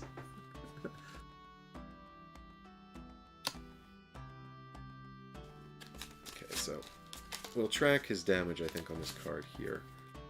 He's going to the discard. That deck should be there, and that's the discard there. Okay. And we'll definitely use the warrior's weapons to just do a big smacky before he can even react. We can also use Crush. We can do 7 damage before the combat even starts, which is great because, I don't know. He's big and scary. Right, so put him out, get his card, reveal point of interest J. Look how far ahead we've just jumped. We've gone from D to J. It's like, all these 5, meh, don't worry about it. Troll Camp. Fight 2 cleavers, the ruthless assassin of Kirjanti. Defeat and interact to read the next entry. Okay. So, you can see here that this is a different color to these ones. So this is like sort of a mandatory, right? This is revealing sort of like information. You can ignore these. You don't have to deal with them, whatever. This, typically when it's revealed, means that it's something that you have to do. Like you've caused some trouble. In this case, we've engaged the boss, and now, you know, we have to resolve that. This is all... Yes, this success is entirely the doing of chat. Well done, chat. You know, I've got to give you credit where credit's due, or else I'm not allowed to blame you when things go wrong. So, well done, chat. It's a J for, yeah, good success. Okay, and now we begin the combat, so we're going to spend 2 Chronicle points to trigger the warrior's weapons. Which is 3 damage. So I've got some little damage tokens over here. Bear with me while I sort through all my cool minis or not. We still have to actually suffer an attack from him before we can even hit him, so that's bad. Alright. And I sure wish they had a player aid instead of just putting everything on a summary on the back of the rulebook. You can't have enough player aids, guys. Remember that. But also, if you need to print 50 player aids, then your game might be too broad. Sword and Sorcery, I'm looking at you. Another adventure game we haven't finished. Unless we were... Yeah, have we jumped to the end, T. Carter? Have we jumped straight to the end, and now it's like, whoops!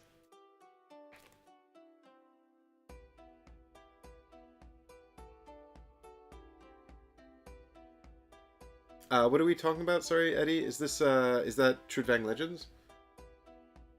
Oh, is there a difference between Kickstarter and retail for this game? No, what I'm playing here is the retail version, Bruce. There are a bunch of Kickstarter bits. None of that has shown up yet. They've just shipped out the retail version. I don't know if this is... They said they did it because they wanted to get it to backers, so backers wouldn't have to wait too long. And then there's all of the stretch goals and the expansions and stuff that CMON always do, which are mostly extra monsters, extra heroes. The expansions all seem to be additional locations. I said at the top, actually, I don't know if there's another campaign. It looks like all of it is just more side quests and things to explore, rather than a separate campaign. So if you want to play with that stuff when it arrives, you're effectively going to do what I'm doing here again, but with all the new stuff. So I wouldn't worry too much about missing out on that stuff. I also don't know if it might... I suppose if you're the kind of person that finds like a story like this not replayable at all, you probably want to wait till you have all the other stuff to do it. But I mean, like, I can already see that this has got pretty branching, and hopefully they've made enough of the Legends system that it's going to be reasonably replayable. Like, you'll get to see sort of various different bits. Bruce says, nah, I don't need all the extra stuff. But what if you want to play as one of those character classes that you don't get in the box? Like, I don't know, the other ones. Warrior and Bard are the two I recognized. And then there's like the Vintner Weaver and the Dim Walker and the Ranger. Oh, the Ranger's actually pretty obvious too. I think the Dim Walker's like a cleric type. I don't know. Anyway, I saw CMON acquired Riot Games. Who owned the Trudvang. Yeah, I saw that. They've bought Riot Games outright. So I suspect that they will be releasing more campaigns and stuff.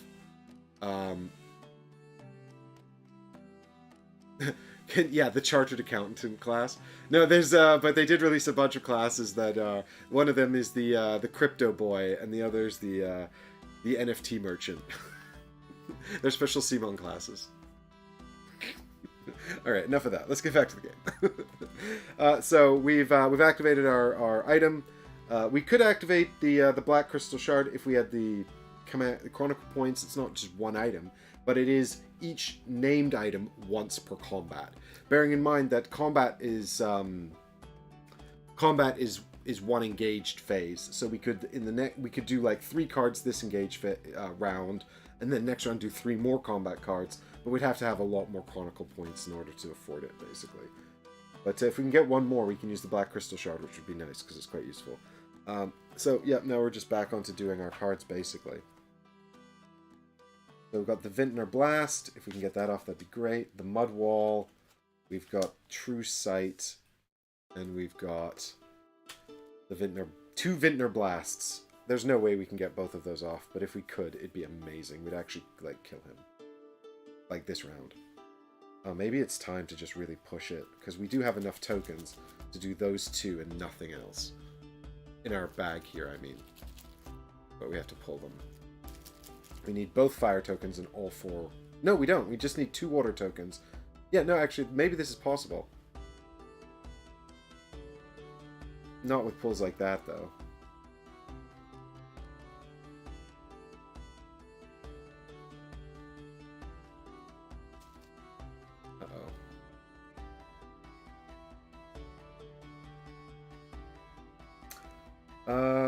Fine.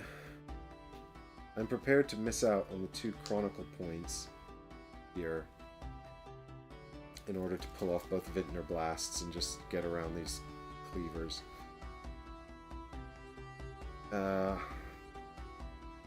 Okay. That's a problem. No, it's not.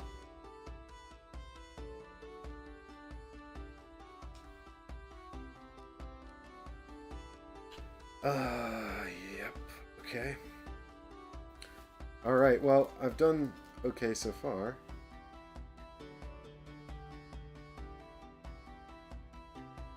Nailed it. Crushed it. Activated literally everything. So, we stop.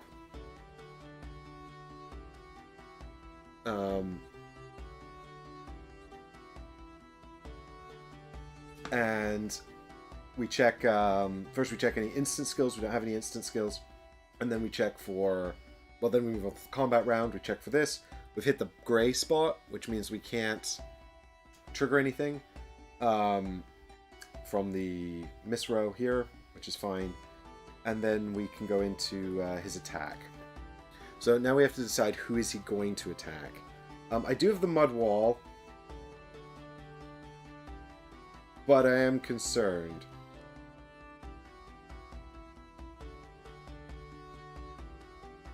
I'm concerned that he does 6 damage, and he could pull that 3 and do 9 damage and just outright kill me. Like, actually, 6 damage is all of my health. I think Volgir needs to step up and take this attack. And the thing is, if Volgir's only got 1 block. Well, he's got 2 block on defense 1, actually, but he can't even use it. Yeah, he can't use defense 1, actually. So, yeah, we need to take this attack. Oh, God. Oh, this is stressful.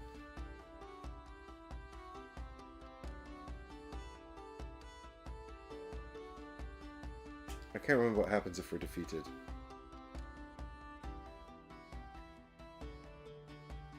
Oh, God. How did that happen? That's such a bummer! I was about to defeat him! If a hero is defeated, you must reset...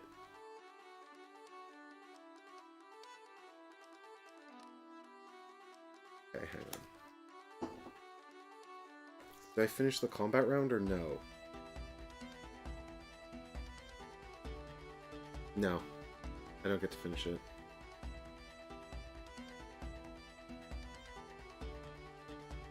That's such a bummer. That was all my most powerful attacks just gone. Any other card, and we would have been fine. And now we just have to reshuffle this deck. So many cards in this deck. It's so upsetting. Actually, that's not true. There's a +2 as well, but there's only 2. 2 out of X cards. All of our abilities. Look at that. We were going to do so well. We could have got 4 Chronicle points and killed him. And instead, we died.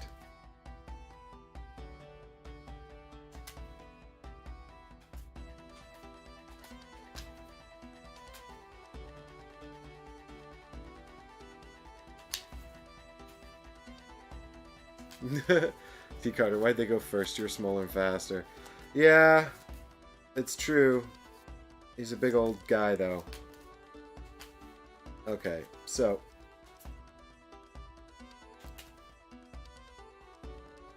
that's a bummer. I guess... I don't know, actually, if we finish... Since we finished the combat round with the remaining heroes, but... I actually don't really know if that's... how that works in the solo mode. So I think that's fine. We can follow the instructions, and I don't think basically what I'm saying is I don't think Volgir gets to do anything because he's a hired help. And he just kind of supports us. And if we're dead, then, you know.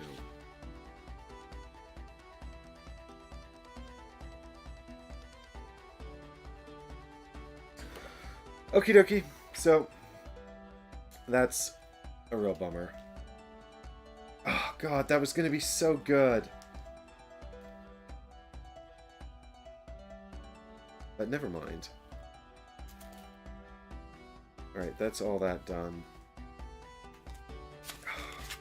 It's now going to be much harder.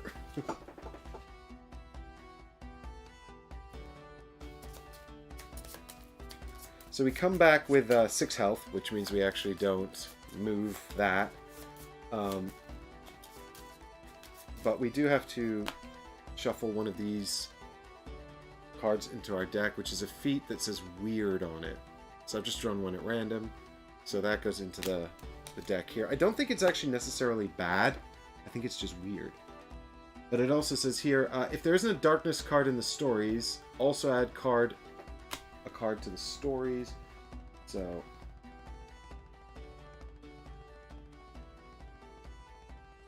this card is now added to the stories on the board. Darkness. If a hero ends the adventure with a weird card, replace this with 157.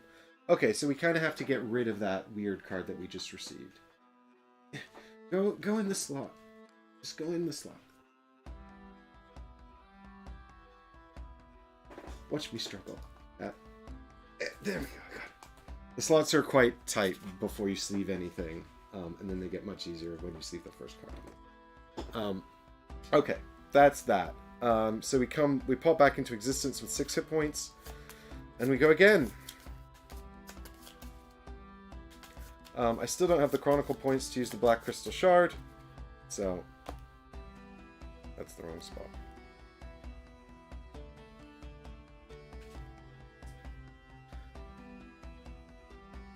True Sight, Vintner Focus, this is less good. Weird, there's the weird card, and also Mud Wall. I didn't get any attacks.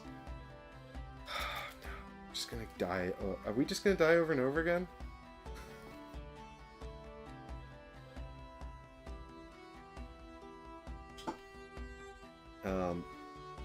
Well, I don't even need to use Vintner Focus because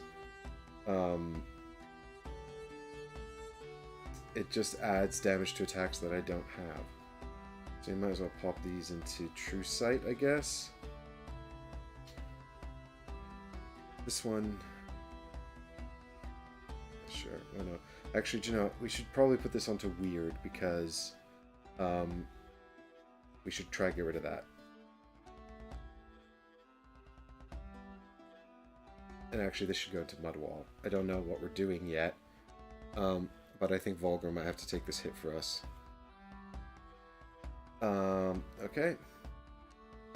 That's fine. So we can put this one to Weird again. I guess this can go into True Sight, because why not?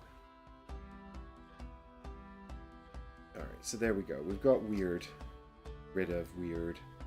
This can go into True Sight. This one goes over here. Do we stop now? We won't have Mud Wall, but I think I'm just going to make him attack Volgar anyway, because... I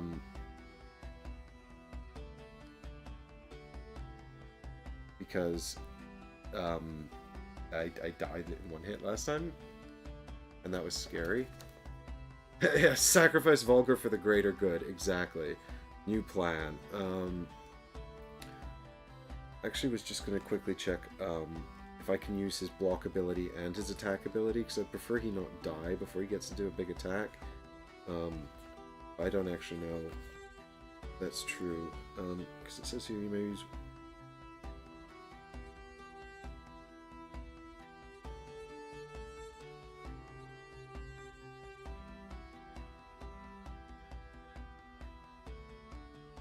Yeah.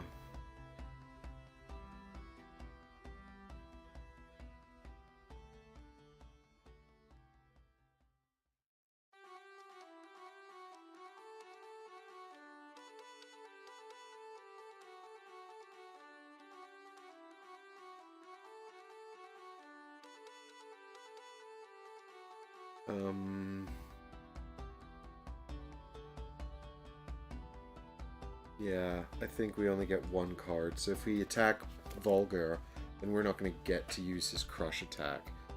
I've also got 5 Chronicle points coming to me. So I don't know, maybe it's worth doing one more pull to see if... No, I'm just going to die again, though. I might not. Chances are I will die. I mean, functionally, 2 cleavers would need a +2 combat card. So how many combat cards are there that actually kill me? Oh, God. I can't believe I pulled the +3 immediately off the top of the deck. That's I can't believe I've pulled it twice. That's so unfortunate. Why must you try me, adventure game? I want to love you. So there's only 2 cards in the whole deck that can kill me outright, and that's one of them. And the deck is, in case you were wondering, there's also a miss in there.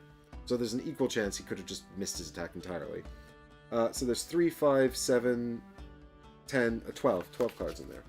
Yeah, so there was a 1 in 6 chance that he instant gives me, and, you know, a 1 in 12 chance that he missed entirely. How much HP does he have? He's got 14. We've done 3 damage to him, so he's got 11 left. And I was going to kill him because I had both of my 4 attacks lined up and Crush on Volgar, which does 4 damage. That would have been 12.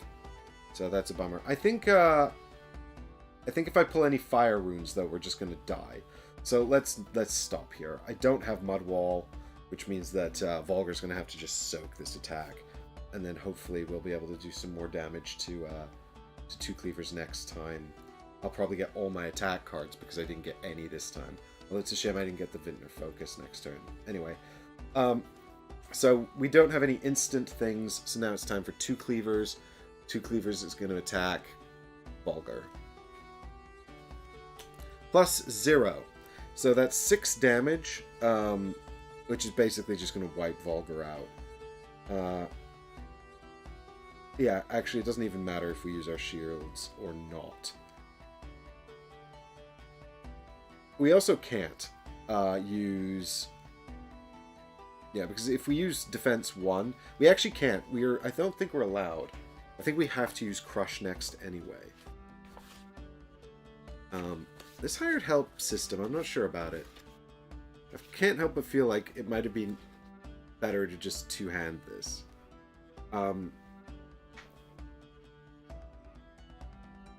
Because I think he's about to lose all of his tokens and be completely useless for the rest of the game, effectively.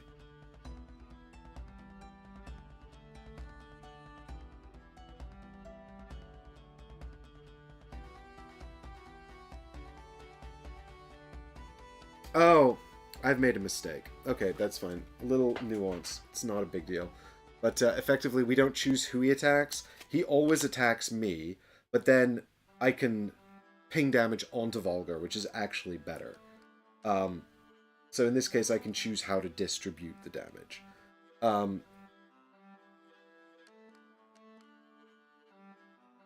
So that's fine, but it does mean it's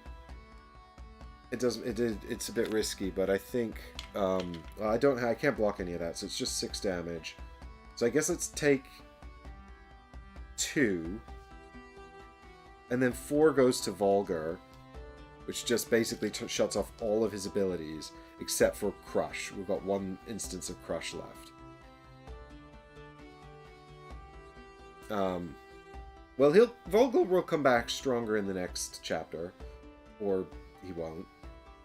And then it's my turn. I'm going to trigger both of these, which just gets me 5 Chronicle points. I don't think I can stand another hit from 2 Cleavers unless he draws a bad card, though. And then Weird says remove from the game. So I have a feeling we're about to get another one, though. Unless we can somehow dodge this next attack. And I'm not feeling particularly confident about it.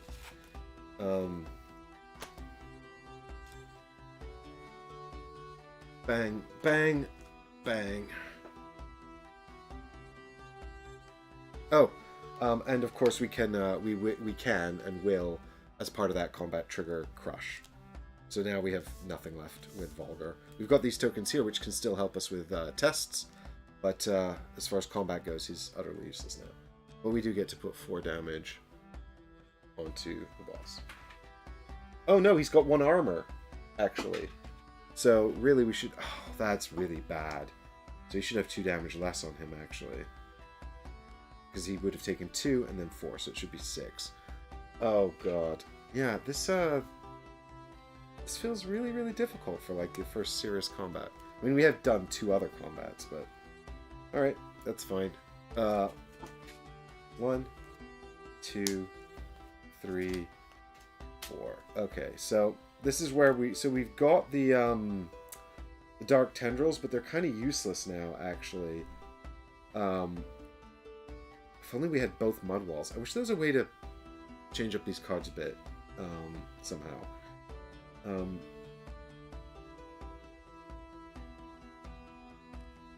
Yeah, because... don't know how we can possibly survive his attack unless he draws a terrible card.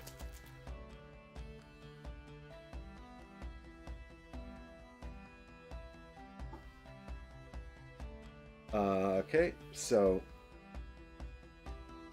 I mean, dealing 1 damage twice is basically pointless. We can deal 1 damage again with this, but it's effectively it can't hit him because he's got 1 armor on him. Oh, was there a rune on that 0? There wasn't. Okay. So because he's got 1 armor, this card effectively can't hurt him at all. Right? Because we deal 1 twice, the 1 damage is blocked both times, and then we can spend 2 chronicle points to do another damage, which is also blocked. So, I think we just go straight into the Vintner Blast. That does 3 damage to him. This wind can go over here, although I think it's kind of pointless. The Ghost Voices... I mean, I might trigger it if I get it, because I have so many chronicle points now. Well, that's Mudwall paid for.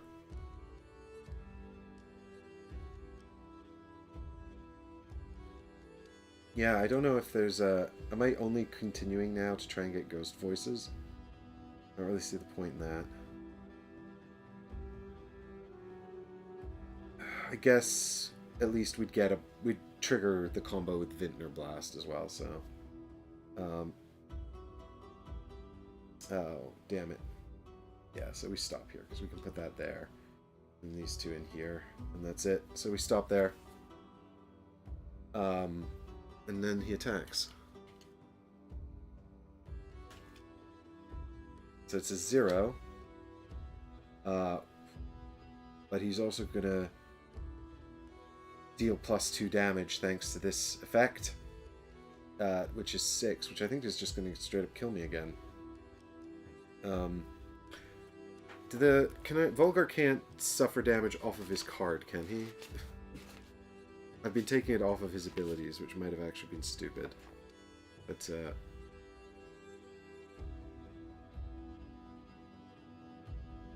oh, no, he can. Okay, he's not completely useless yet.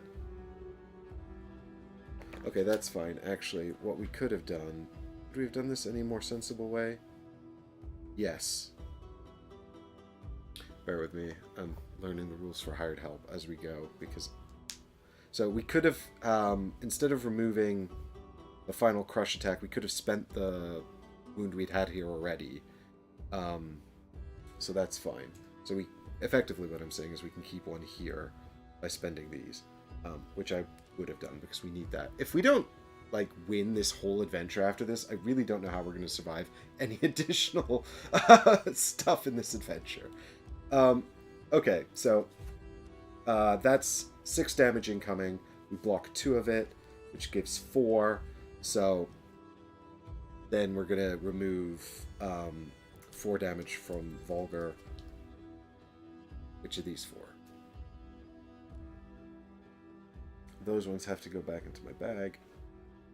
These ones back to the supply. Yikes.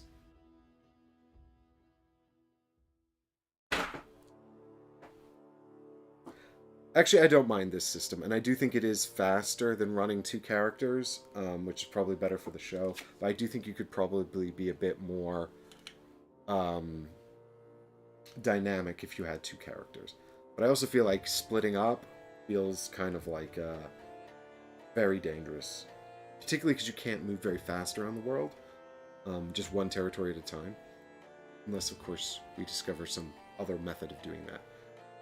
Right, so now I can hit him with the Vintner Blast, which will deal 3 damage. And I can also hit him with Crush 1, which does another 3 damage, so... We need to survive at least 1 more of his attacks.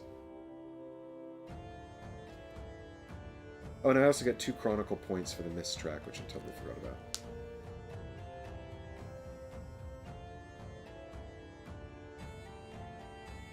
Do you know what, actually?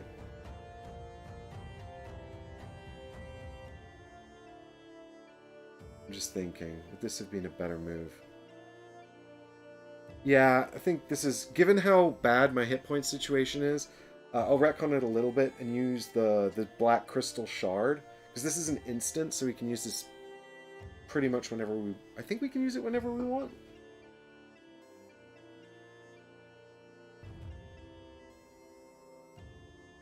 Use instant feats.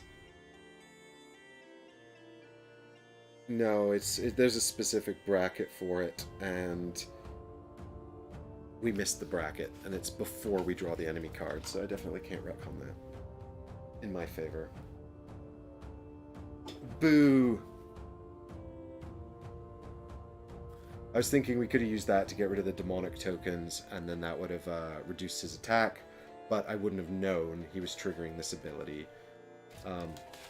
So there was no way to preempt that.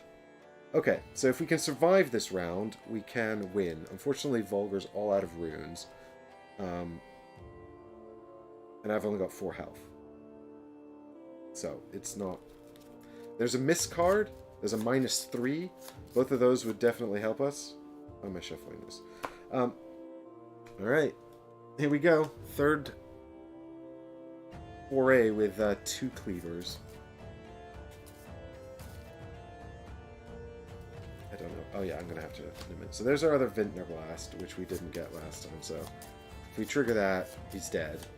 But we need to survive long enough to trigger it. I also need to be faster and need more instants. If you cycle the Dark Crystal, you would get the attack items back. Oh yeah. T-Carter, that would have been so smart. Adios, Dustin. Thanks for watching and hanging out.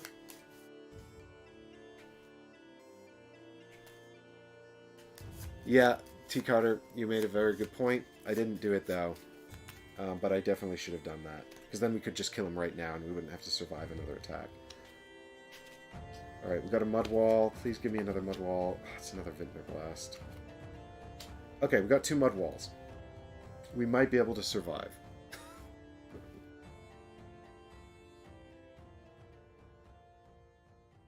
Maybe. Okay, so, I mean, we trigger 1 Vintner Blast, and that's actually all we need to trigger, because,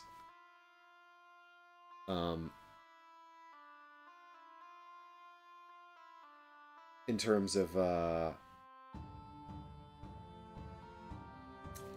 killing him. But we do need both Mud Walls, I think.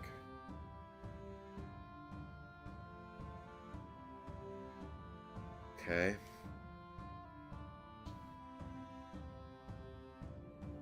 Alright, so now let's trigger the Black Crystal Shard. No, wait. No, let's... if I draw Wind and Fire, I'm kind of screwed. A lot of stuff screws me here. I presume that discard is put back into the bag, though, and not... Yeah, it specifically says return to the supply. So we'll spend 2, put these 2 back into the bag. And we also lose a heart. Yikes.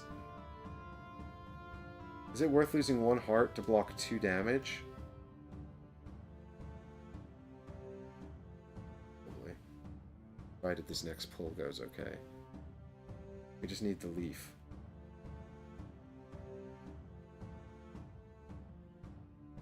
Oh, we didn't get the leaf. Shit. I don't know if I want to risk doing another pull. Because if we get into the red, we're dead. Oh, this is risky as hell. Oh, and this cycles. I mean, well, T. Carter, to be fair, is cycled back to the Vintner Weaver's spells, which does nothing to this guy, because he has armor. So, actually... And we should have remembered that, but I totally forgot it, too. Yeah. Okay. I have effectively 5 health. I don't think I can survive. But if I pull... I've also got nowhere else to put tokens. My next pull will kill me, so I have no choice. We just have to move on, really. What a bummer. Okay, I really need either a miss or a -2 or something like that. Yeah, I'm dead. Again. God damn it. Oh, this is really... got really hard all of a sudden. So that's 8 damage. And I can block 2 of it, which means I take 6 and I die again. Oh, rough. And that was all my attacks that can damage him. So I'm feasibly gonna... This got into kind of a spiral of a bad time. I'm not gonna lie.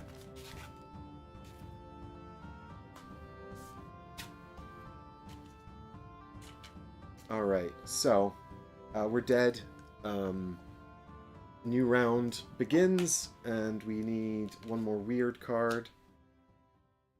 And because we have a darkness card out, I think we don't add one, right? That's what it said. If there isn't a darkness card in play, right? But there is. So here's our weird feat. I actually don't know where we put that. Is that in the discard? Or does that go on top of the deck?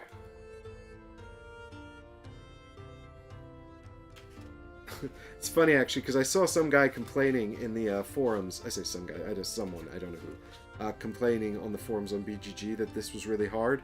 And most of the responses were, if the game is too hard, you're playing it wrong.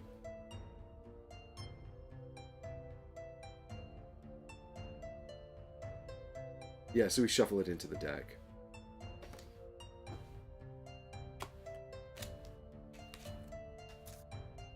Well, T. Carter, no, I don't think we should have taken the other path necessarily. You mean like gone to, I don't know. I don't think the thing is, I don't think that,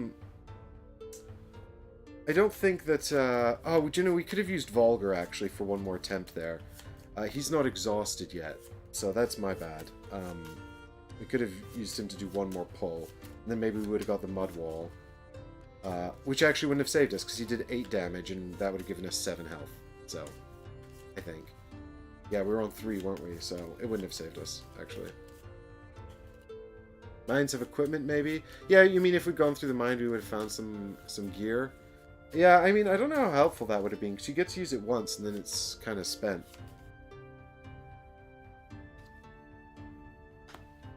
Alright, here we go again. So we're back to the engage phase. We're back up to 6. Health. I don't know why, in the solo mode, you still multiply these. As though there are 2 players. That feels wrong to me. I don't know. I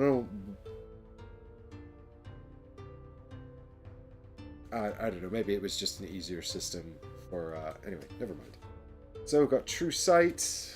We've got Vintner Focus, we've got Ghost Voices, and we've got Dark Tendrils. Oh no, actually, Vintner Focus and Dark Tendrils will kill him, if we can combo those. Okay, that's fine. Thank God. Because we can spend 2 Chronicle points to make deal 1 damage twice, deal 3 damage twice, which will kill him. So we just need... We don't have any shields, though, so actually, like, 50% of his attack cards will just one-shot us. So cool. Wow, why'd you come back on 6?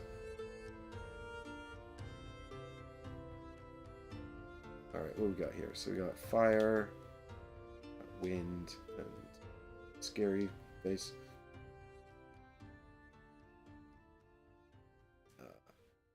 Fire, wind, water. I mean, that's all we need. Everything else here is pretty much...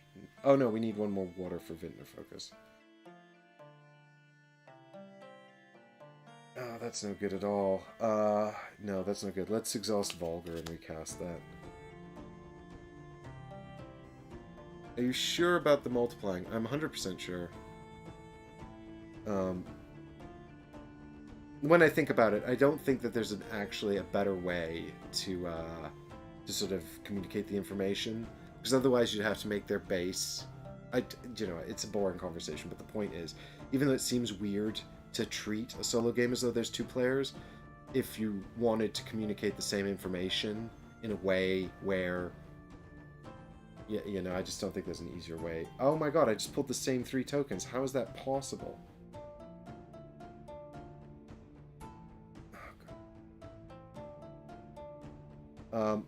Well, I can't cast again because I'll die if I pull anything I can't place.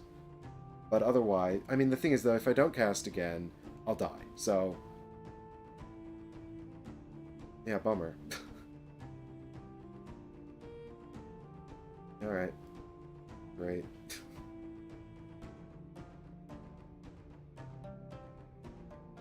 Cool. So there we go. We've finally triggered the miss situation. But we don't have any instant things to use. We,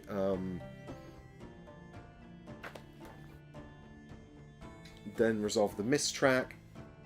So in this case, we're going to lose 4 health. I mean... and then...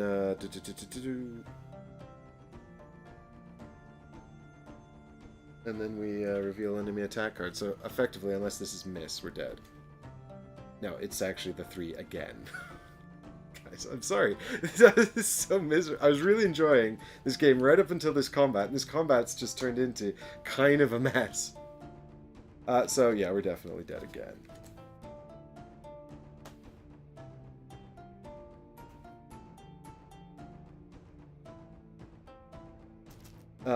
Oh yeah, and when I trigger this, I also have to do this effect now, which means that this goes.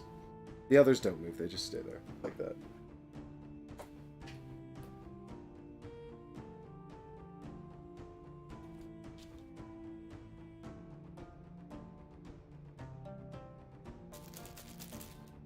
I should have probably used the Vintner's spells anyway, T. Carter, because then we could have gotten back to the big attack.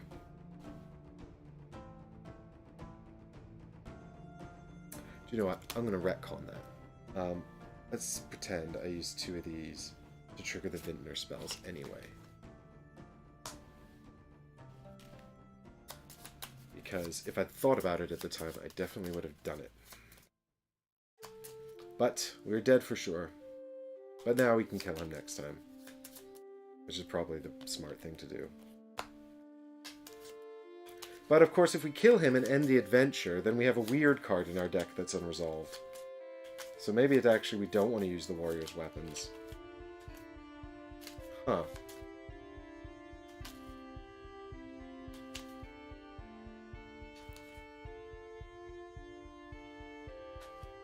Are you enjoying the combat? Oh, Johnny, I'm actually really quite enjoying the story, and I'm enjoying the world.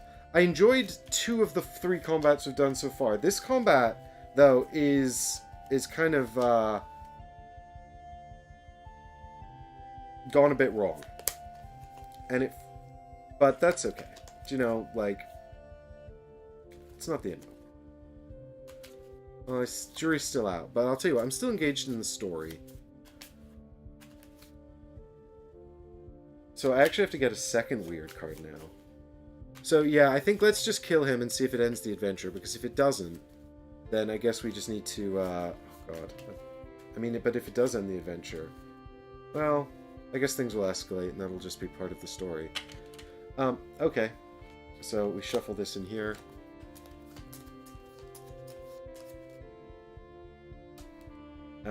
So I think that's actually 2 weird cards right there on the top.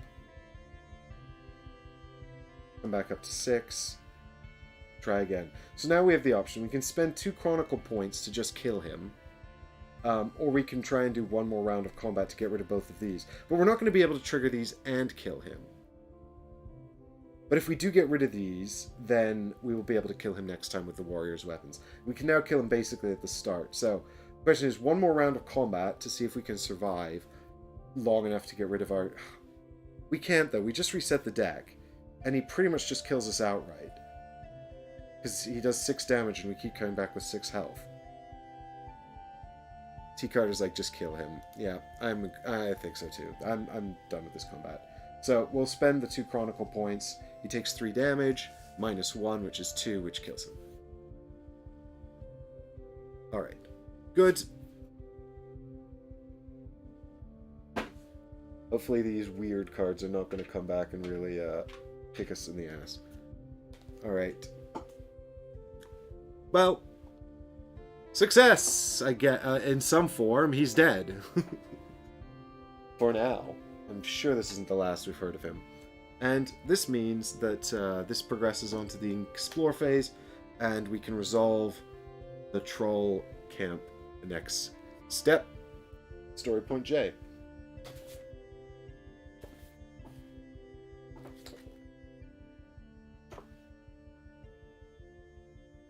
Two Cleavers is a powerful warrior, but you repel his assaults time and again.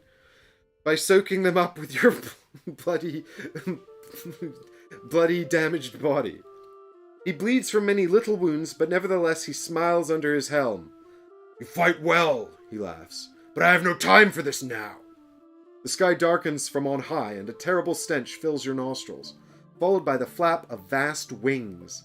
An enormous flying monster appears, a thorn beast, the biggest you've ever seen. It plummets towards you. You leap out of harm's way, but when you recover, you see two cleavers in a saddle upon the beast. The mighty creature flies away towards the dark woods.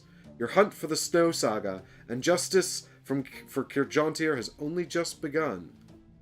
Unlock adventure card Thief of the Dark Woods.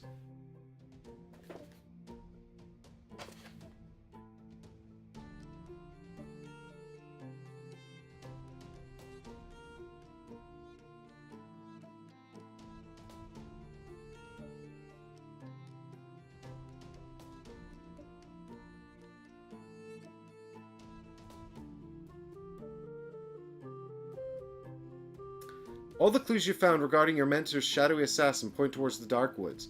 If you want to avenge your mentor, you must travel to the murky forest and find the assassin's trail before it fades into the mists. So this is actually another adventure. This is actually chapter 2.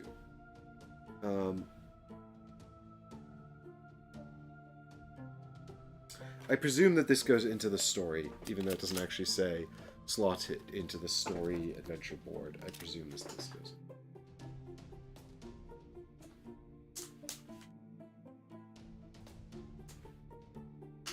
Okay, I'll do that later.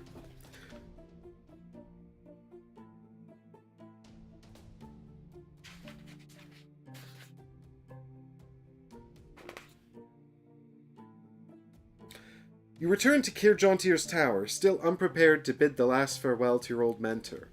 Kirjontir's body is well preserved, another sign of his great powers in life. You clean the body with perfumed oils and place it on the funeral pyre.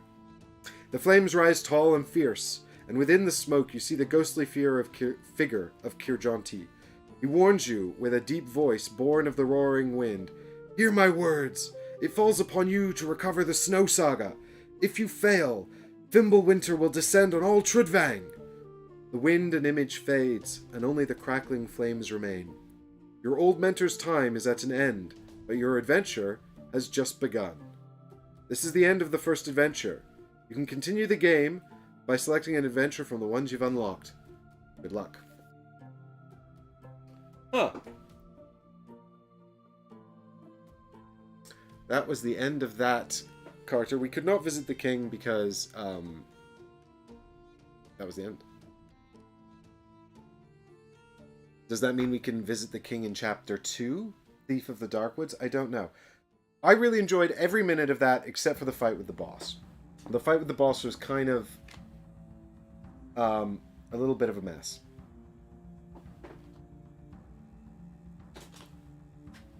And I'll talk a bit more about that in a minute. But first, if your hero ends the adventure with a weird card, replace this with the next card. So now we find out just how bad we've done. Do you know what this reminds me of? It really reminds me of the real mess that was my adventure in Role Player Adventures. Remember that? Where it was just like, I kept dying a bunch of times, and basically the whole game's based around dice mitigation. But because I was solo playing, I just didn't have any. I don't know, maybe some games just don't scale down well to one player. This, I could have done better in. This was definitely at least 50% my lack of understanding of the mechanisms. Okay. Add 1...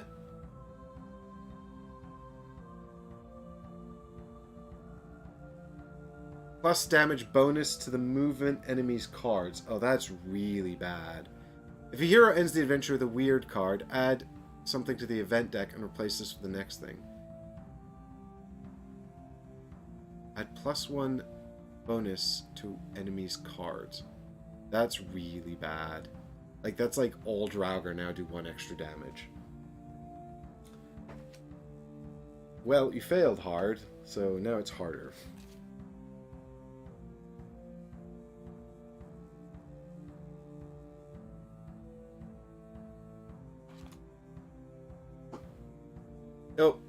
Sugar.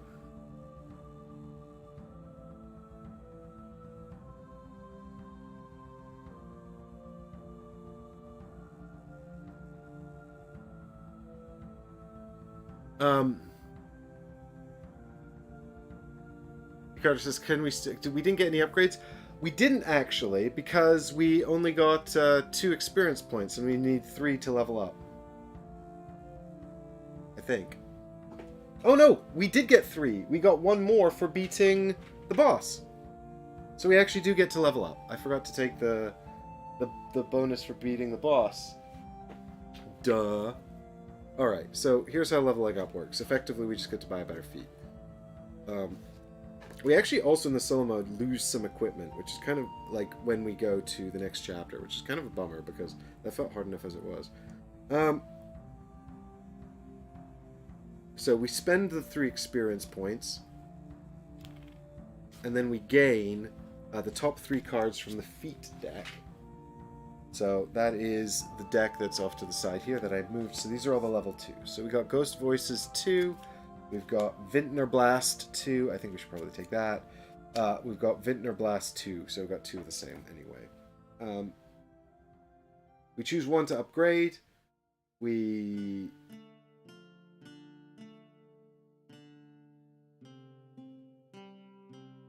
Yeah. So... effectively, we pick 1. So I'm not a big fan of Ghost Voices. Although I can kind of see the power of it, I guess, if you, I mean, this is better, right? Like, gain 1 and then lose 2. Well, how is this better than the other one? Oh, yeah, okay, because with the other one you have to gain a good and a bad. So, I mean, on the thing is, though, what we have to do is we have to put 1 card back on top and 1 card on the bottom. And I'm kind of tempted to just make our attacks super big, because... So, I'm kind of thinking we just upgrade a Vintner Blast, and then we put the other Vintner Blast back on top and this on the bottom. So, here's the upgrade deck. Now, there are 2 cards on the bottom that are kind of special, so we just slot this one there. And then it goes back together. And this goes back to the game box. It's out of the game for now. So 1 feat, that's our upgrade. And then this is all shuffled together. Next game, we will start with most of this reset. We'll lose, I think, 1 of these items. We don't lose it. It just kind of goes over here into an archive. Actually, I think it's this one. We lose this one, I think, because that's Vulgar's weapon. But I think we also have to give it 1 of these. I'll double check for next time. But this is a solo mode specific thing, I think, because effectively, otherwise you would just stack up way too many items in the solo mode, because they're supposed to be distributed between up to 4 characters. But we'll see. But the thing is, they go into an archive because, like, let's say something was like, if you have the Black Crystal Shard, do a thing. And it's important that you can check if you have it. Even though it's not actually having a role in combat any longer. Disappointed in the card art for the attack cards. You mean our attack cards? Yeah, I mean, there is no art. It's just iconography. Yeah, it would be kind of nice to have some kind of art on here. I mean, the thing is, the game has a lot of really good art, and actually there's a lot of it on this board. There's 3 pieces on this board, which are quite nice. They're all, let's see, can I get this camera over here without completely disconnecting it? Here? No. I'll just have to move the board. It's fine.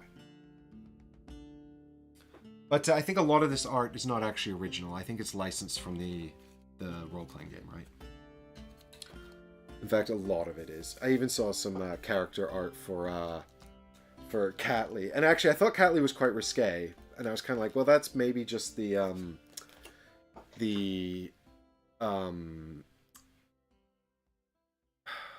style of this universe. I mean, I do think it's not great. But then again, most of the characters seem to be pretty naked in this game. The exception of Vulgar. But actually, I saw the original RPG art for this character, and she's just got like she's in the exact same position, but there's visible nips, so they've actually made it more concealed than the original RPG, for what it's worth. It's kind of superfluous, I guess. What I mean is, still, I mean, do you really want an applaud for that? Anyway, here we go. Actually, I'll zoom in a bit more on these for you. There's just some nice art on the background of these that I wanted to show you guys, if I can, without it being... Oh. Sorry, it's hard to get this shot without...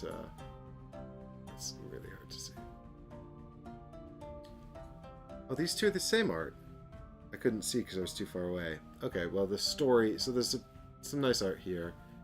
And there's also some nice art over here on the phases track as well. And I think these are all kind of sketch versions of the art from the RPG as well. Yeah, one thing I did notice as well, actually, and I guess this was all kind of cost saving, because the monster art's pretty good, actually.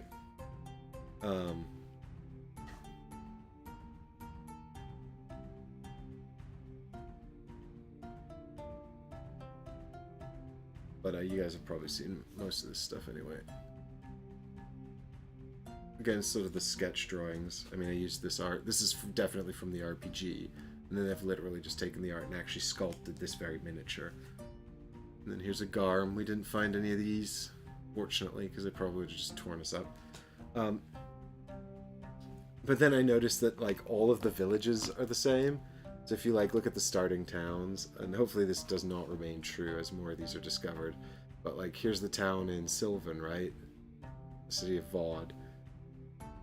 And then you look over here at city of Idlebad. It's the exact same town. Just the background's changed.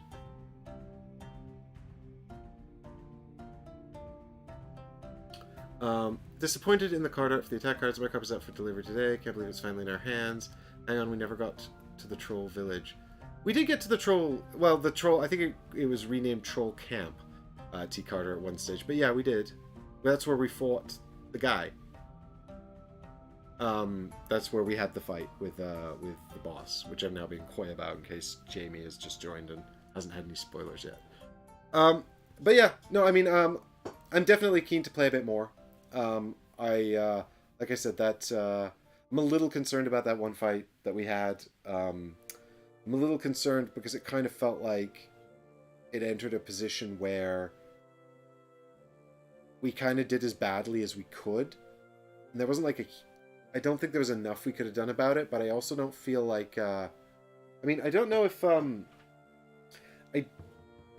I don't know, is there a special condition where if the whole party dies, you're just supposed to end it?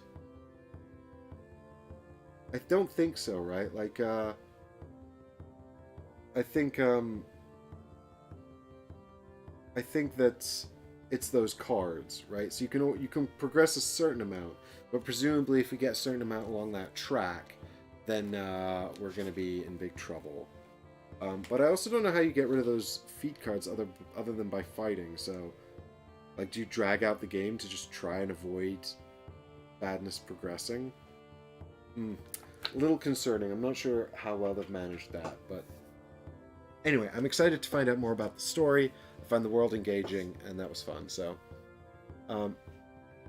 T. Carter says, "Can you swap to two characters mid-game?"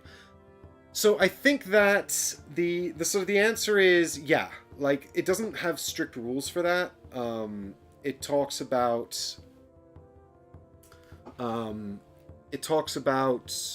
sort of changing up characters. I think it's much more difficult if you're changing numbers in a multiplayer game. But I think going from this to two-handed in a solo game would be pretty straightforward. At this stage, it might be a bit more complicated if I was further into the campaign. But I also, now that I kind of understand a bit better about how the hired help works, I actually don't hate the system. I think it's fine.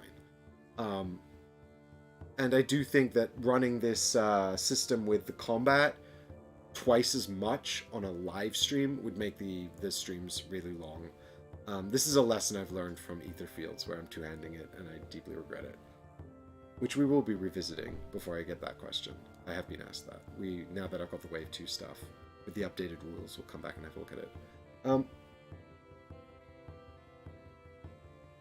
Eddie says, it still feels like... Well, to be fair, Eddie, when I watched the 25-minute rules explanation from Lang and Michael before...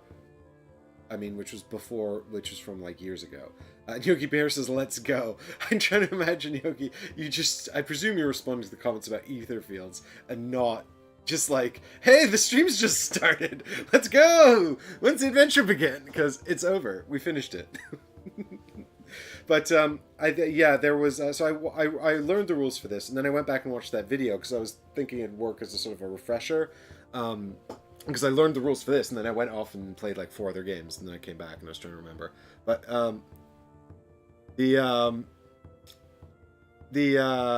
Yogi, you're not into Trudvang then? No. It's amazing how much has changed, Eddie, and I think that what I saw has changed for the better. In the original rule set that Michael and Eric were demoing, you pulled 1 rune at a time, which I think would be painfully slow. You also killed enemies outright, and if you failed to kill them outright, then you didn't kill them, and they didn't like take damage. Whereas, now you put the damage tokens out and all that kind of stuff. So I think what I've seen, the redevelopment has been a big improvement. I think it's what they described did not sound great. I mean, it didn't sound terrible, but it sounded like the combat would be a right slog. Now, whether or not they fixed that is up for debate. My concern is that they haven't really resolved the issue of failure. Because as we saw there, we kind of got into this failure loop, but then I don't know if it really mattered. That depends on how this darkness path transpires. And if it does play out, that the darkness path is how you truly fail the campaign, because there's nothing in the rulebook about having to stop playing or anything like that, but if the darkness path reveals that, then that's a way of sort of getting to play a certain amount, because you only check your progress on the darkness path at the end of each chapter. But it also means like that the only way to sort of stop your progress on that is not to get weird cards, which means either avoid defeat altogether, or if you are defeated, get rid of those weird cards. And actually, I do have 2 in my deck now, and I don't know if I get to take those out between chapters. I'll have to find out. But if I don't, it means next game I'm going to have to spend a certain amount of time trying to get involved in combats just to get rid of those. And that kind of sounds like it's going to slow down the game and not be very interesting. So we'll have to see. But for what it's worth, I'm still interested in the story. I'm enjoying the story, and the other 2 combats were fine. I enjoyed those. So let us see where it goes from here. The other thing, which is kind of cool, is that if you look here on the points of interest board, hopefully you guys can't read it, but spoilers, don't zoom in or whatever and try and read this if you don't want to avoid spoilers. But we only saw like 4 things out of 12 here, so that's a pretty good sign for replayability, which is really nice.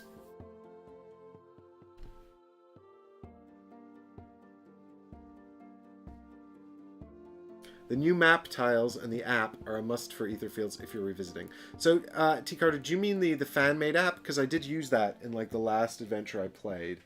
I didn't use the app I don't know if there's an Awakened Realms app, but I just used the web app, the browser app that one of the fans made on BGG.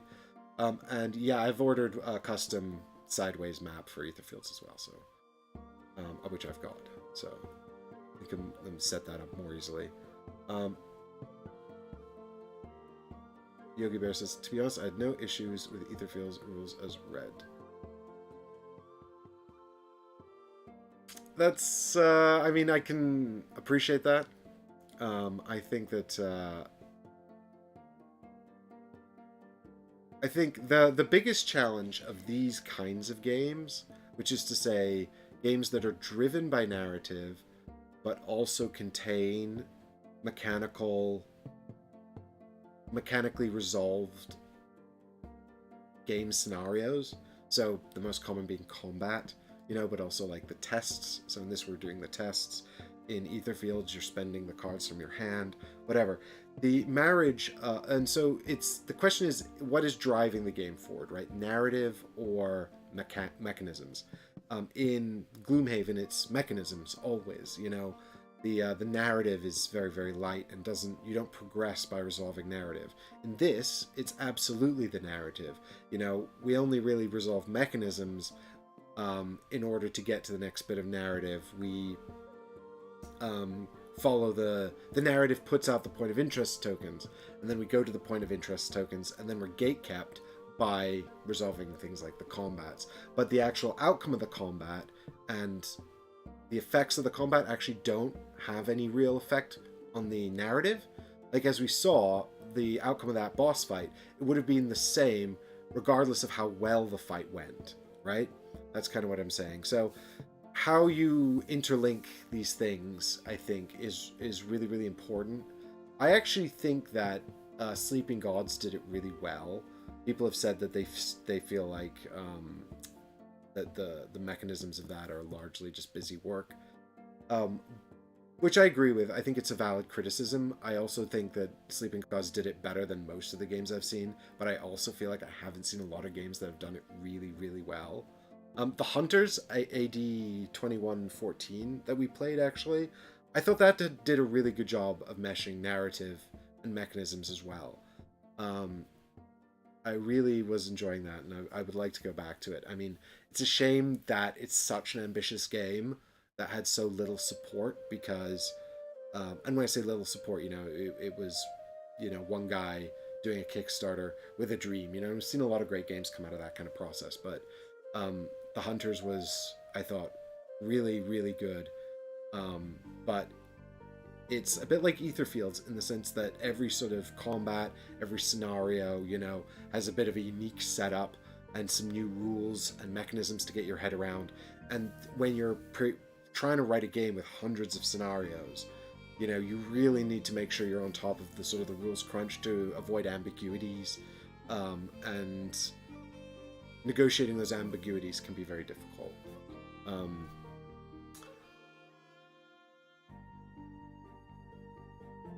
The new world map tiles correct a lot of the things I had problems with. Love Sleeping Gods, looking forward to getting the follow-up. Yeah, Eddie, I'm excited for the follow-up to that too. I'd really like to play Sleeping Gods again, actually, as well. The translation and errors are a lot better with Etherfields too. Yeah, I think also part of the issue I'm having with Etherfields, Yogi, is I'm two-handing it, which was a big mistake. It's just a lot to process, and it's mostly about time, really. But I will be revisiting it and resolving it.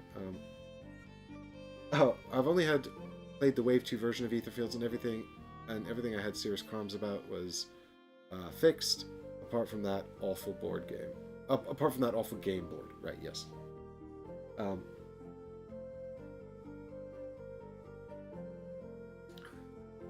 I got actually. Anyway, we've kind of gone way off topic of Trudvang Legends here, gang.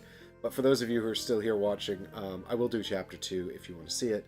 But if that was enough for you, I hope you got something out of that helps you sort of figure out how to run the game yourself when you play it at home. Really not that complicated despite the big rule book, but it's just because, it's got all these sort of different elements working together. And I'm sure we're going to see a lot more stuff coming out as well as this is filled in. So, I'm keen to see what happens next, but what's interesting as well is a lot of this stuff resets between chapters. And so, like, your bag of runes, for example, will reset between chapters. And all that kind of stuff. So that'll be really interesting to see how the game escalates over time, whether it does it in a satisfying way.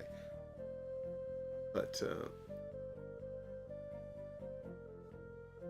would like to see Chapter 2 to see if the combat improves. Yeah, T. Carter, me too. Eddie says, I played the RPG and enjoyed it. Yeah, I would like to. I mean, I like the world. The system, the RPG system, I don't know how different it is in Trudvang's implementation to Call of Cthulhu. I've played Call of Cthulhu. I've enjoyed that. So I think I would probably like Trudvang if it's the same sort of structure, but with this world, which I really like. I like this world. That's why I backed the board game. And yeah, for what it's worth, like, even if the combat continues to be kind of like more like that sort of final fight there, if the story's good enough, I might be tempted to endure it just to find out what happens, for sure. I also think it'd be kind of fun multiplayer. I also wonder what would happen if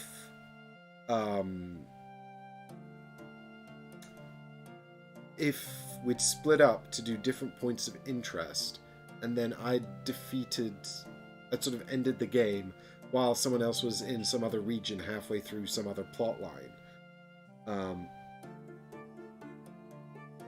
Presumably, I should have just had to wait. Of course, I do think that, or what would have happened if I was right in the middle of that fight, and then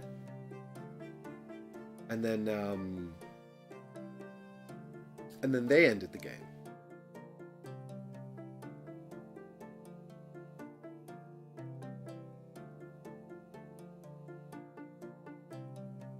Because that feels like, I mean, can you do a point of interest unless the whole party's in a single zone? I think you can.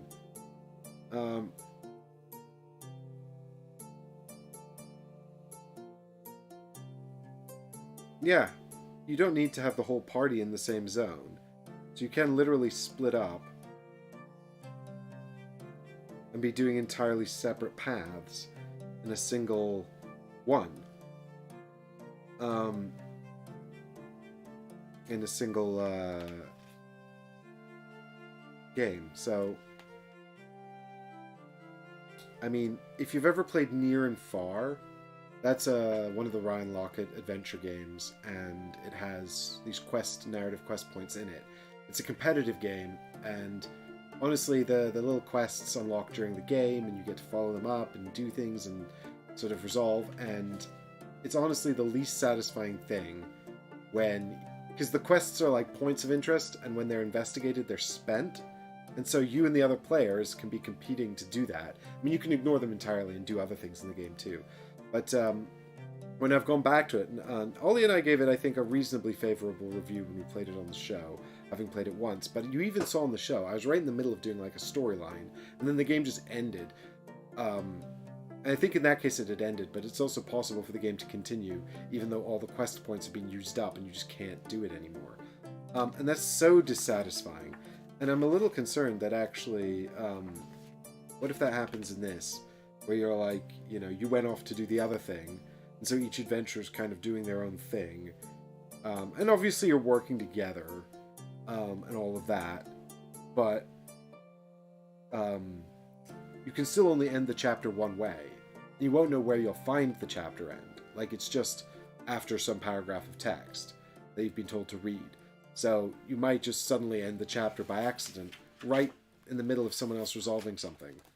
And there's just then it just doesn't, nothing happens. Like, it just ends and they don't get to find out what happened. And presumably there's no way for them to follow it up in the next chapter.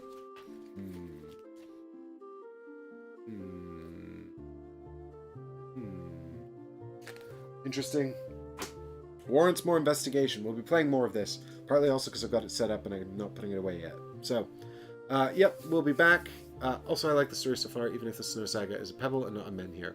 Yeah, I thought it was gonna be like a big rock with like all these legends written on it in like runic language, because it's called the Snow Saga, right? So I thought it was like telling sagas or stories or something. I didn't think it was just kind of like a magic rock, but whatever. I'm sure it's fine. Maybe it's got magic in it that tells a story. Who knows? We'll find out when we get it back from Two Cleavers. I mean, sorry. Maybe it's like a Viking flash drive. Yeah, we just plug it into the ley lines, and then it starts to read us a magic story. Right. So I'm going to wrap it up here, guys, but thanks everyone so much for watching, and we'll be back for Chapter 2, so if you want to see Chapter 2 and you don't mind a bit more spoilers, then do subscribe to the channel so you don't miss it when that goes out, and turn on your notifications so you know when I go live with it, because sometimes I'm a bit late. And sometimes I'm on time, just to keep you on your toes. Make sure you did turn on notifications. And if you like this content, please also consider supporting the Patreon. Even just $1 or $1 really helps out. And you can then message me directly and let me know what you think about things. And I think we'll be doing some more Patreon associated benefits soon as well. $5 gets you a vote on what we play as well, but even just, I know times are tough, so you know I don't want to push it too hard, but even just $1 helps out a lot. So thanks everyone so much for hanging out. Have a wonderful Sunday afternoon and evening, and I'll see you all very soon in the next stream. But bye for now. Bye. Bye. Can I join for £1? T Carter, you can join for £1.